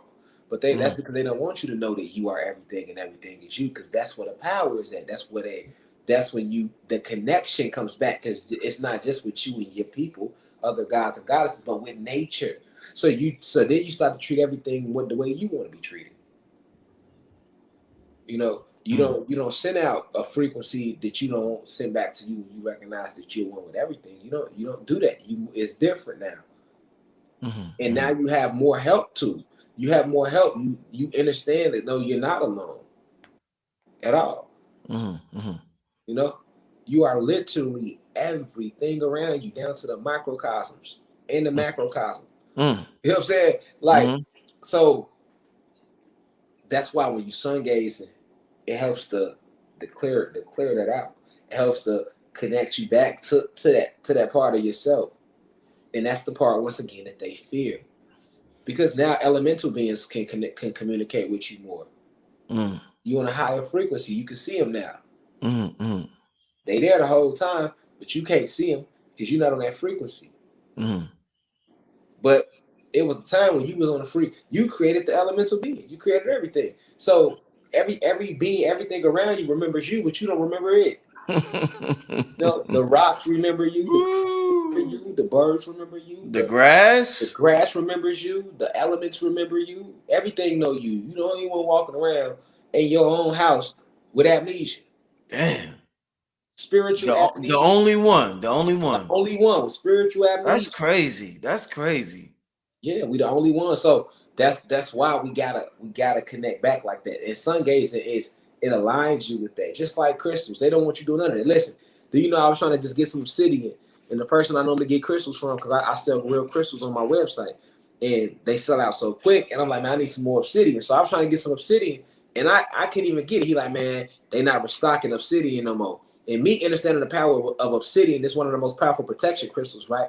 And I told my wife, I said, babe, when they realize, because it's this mass awakening going on, and more people starting to get into crystal and crystal healing. I'm like, when they see that all these black people and these gods and goddesses are starting to get back into these crystals the way I'm like, they gonna start trying to snatch them crystals off the shelf, because the crystals these are weapons, man. These weapons, man. Listen, the highest form of attraction is copper. Copper is more stronger than gold, but they think gold is stronger than copper. The diamond is a beautiful crystal, but it's not more stronger than the clear quartz. See what I'm saying? So it's like, as people realize that, they gonna start moving crystals off the shelf. I told her that, and now I just they like, oh, it's hard to get obsidian. I'm like, and it's from a big, like I be going like Arizona, like where they do the big mining at. Like, so that let me know they finna, maybe in the next year we're gonna look up, they ain't gonna be selling crystals no more, because they don't want us with crystals. Damn. You know what I'm saying? We don't. That's like us having locks. Like, they don't want that. They don't want that, because they act like locks is a weapon. They act like locks is a weapon, bro. They are, but they are. They act like here is a weapon, bro. Forever, bro. It's a weapon because our ether grows up to the cosmos, and it connects us to everything around us. It's electricity, and it hold energy. You can release it too, because you are a crystal. So like crystals pulling energy, then they release it. We pull in energy, then we release it. So our ether do the same thing. And then if you have your intent set, you can go out there in that sun and channel the energy from the sun with your intent, and use your ether to power that electricity through it, and do more than you could ever imagine. So it really is a weapon. Our ancestors fought using their locks. These are antennas. The grass is antenna. If you observe the grass, I don't think people look at what grass really is. Grass isn't like just some green stuff on the grass. That's antenna. It's antenna. Step on the grass and just watch how it just bounces back. It's gonna pop back. You can see the life in it when you watch it. Step on it and just sit there and just watch it. Move the shoe. The grass gonna pop back, like just like a person would get knocked down. You know You know, it's gonna pop back up. It's gonna start straightening itself back out. You gotta realize, like, everything around you is antenna. So it's you connected to your environment. You know, your listen. Your aura is 1,000 times more stronger with locks in your hair than when you ain't got your hair locked. Yeah. 1,000 times? Oh yeah. Listen, Wow. if a person does something bad while they have locks in their ether, it's gonna come back and hit them faster because they got locks in it. Ooh, So shit. it's a magnet. It's going. That's why you got to keep your soul clean and your locks clean, and you should be growing with your locks. It's a journey. It's a spiritual journey. So like for the longer my locks get, the more deeper I go within myself. You know, it's like that's how your journey should be, and it works on both ways. If you on a positive intent, it's gonna manifest even quicker because you have locks. Because this is antenna, and your thoughts is electricity, and this is like antenna for that electricity that you're thinking through your thought receptors, through your thalamus gland and your neocortex and your pineal gland. These are your centers of creativity within you, right? And this is a cosmic thing because all of that you receive downloads from the sun every 8 minutes, and it's those downloads, and those downloads are placed into the sun from your ancestors back home on Sirius X. So they send these messages through the sun. That's why sun gazing so powerful. That's why sun soaking so powerful. And that's why they don't want us in the motherfucking sun. That's why they created clouds. Last question, my brother. Do you have a catalog of books you recommend? The people are thoroughly impressed. They want to know any books you recommend, my brother. I would say I would say it's good to read Huey P. Newton, Revolutionary Suicide. I would say Rich Dad Poor Dad if you ain't already read it. And if you have read it, read it again. So you can understand how they use the monetary system against you. Indeed. That woke me up. That woke me up years ago. Indeed. Yeah, definitely. Definitely a deep read, about the rat race. To be honest, I think the 48 Laws of Power is a good one to read because it allows you to see how the oppressors think. Because it's nothing but it teaches all about psychology, reverse psychology, which is what they use it against your black ass every day. So if you really study the 48 Laws of Power, you can see, and the Art of Seduction, were both written by the same author, Robert Greene. It's nothing more but than them using. Literally, that book shows you what they do to you every day. You know, how marketing is used to control your soul, to lure you into believing false narratives about yourself and accepting them as reality. Like that's all in the 48 Laws of Power. You know, the way they kill us off when we do have leaders, how they kill the leader and hide their hand. I mean, the whole nine. You know, man, it's all in there, all the way down to why they get upset when we challenge them. Like that's rule number one: never outshine the master. Right? That's in the 48 Laws of Power. So, yeah, I mean, it breaks it down. That's why they did Cosby like that. You know, he tried to outshine the master. See what I'm saying? He wanted to buy the network. Oh, okay, you trying to outshine the master? Okay, well, here go this case. You know what I'm saying? Nipsey Hussle, you want to outshine the master? You wanna come to the Grammys and make your own millions without us? Okay. So like, you know, you can literally look at that book. I'm gonna tell you to go within yourself. But if you want some books those books I'm recommending strictly because you must know the enemy and how he thinks. That's why the 40 Laws of Power. In the Art of Seduction. And let's add the Art of War on there. Just 3 in a row, all 3 of them. Third one. Huey P. Newton, Revolutionary Suicide, because you must understand the power of revolution and what comes with it when you try to revolt and organize in any form, way, shape, or manner. And finance and Rich Dad Poor Dad so that you can understand the monetary system and how it works and the goal. So that you can come off these jobs and stop relying on 401ks and talking about CDs and stocks and bonds and all of that. You know, that's all a waste of energy. The main thing is ownership. We need to get back to owning the land and owning everything, period. And we got to know that when we go to owning shit, they get to stealing shit.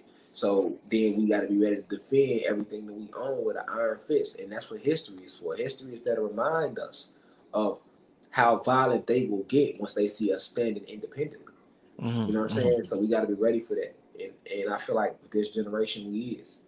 And they know it. So they know what time it is. They know it's war with us. And if anything ever happened to me, you know, I'm saying that I always let people know it was the CIA, it was the FBI, it was the government. Don't believe nothing else. You know what I'm saying? I'm always challenging them. And I know they like to do that. Like, they like to try to do shit to us, lock us up for false shit we ain't do, or kill us, and then blame a gang member or blame us. You know, like Malcolm said, they'll pay one of us to kill us to make us look like think it was us. Like, that's what they still do to this day. So it's fuck the government, fuck the system. You know, we gonna keep rising. Planet coming back to us. We on straight Haitian revolutionary energy. That's how we come. You know, as long as the oppressors know that, as long as they know that we ain't scared of shit, we don't death ain't real, so we ain't worried about it. You know what I'm saying? We that generation that's gonna make them feel everything they made our ancestors feel. We back for straight vengeance, nothing else. You know, we not worried about y'all sending no COINTELPRO shit they be doing on the internet. They do that already.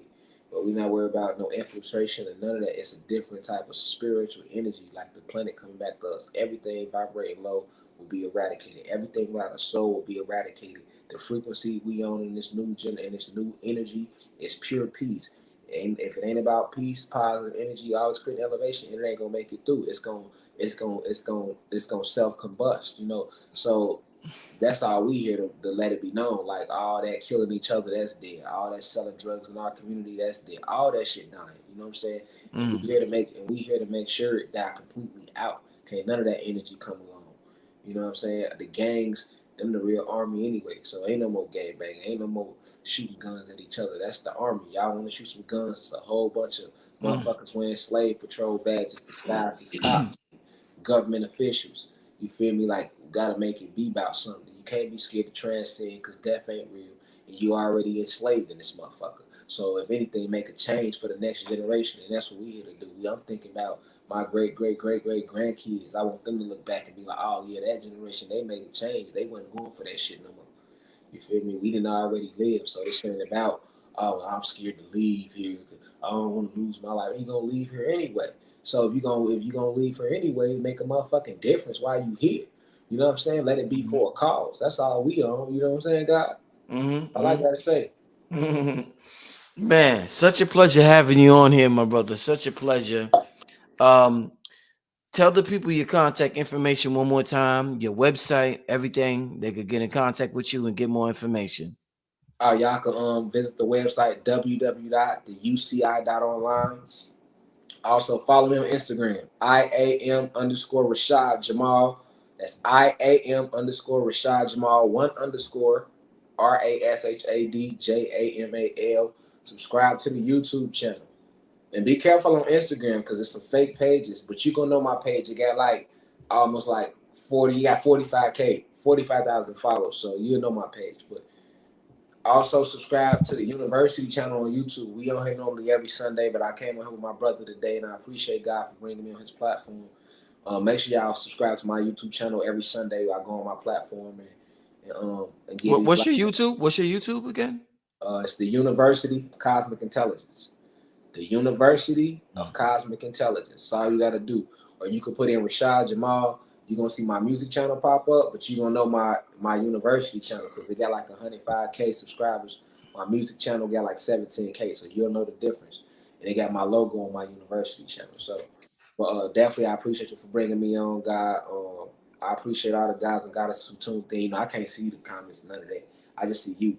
But I appreciate y'all for listening and remembering who y'all are. And I definitely appreciate the ancestors for, working through us to get these downloads this evening because, I just allowed them to speak through my vessel. So I always attribute everything back to them, Indeed. Family, thanks for tuning in, family. Make sure you hit up the brother's website. Make sure you hit the like button. And I want to thank y'all all for just tuning in tonight. It's been a magnificent show with the brother. I look forward to having the brother on again. It's rare that we have somebody with a Malcolm X energy mixed with a Bobby Hemmett energy, and that's it. That's the concoction we have with this brother. It's rare, it's scary, and it's unseen, and it's confusing to have that concoction.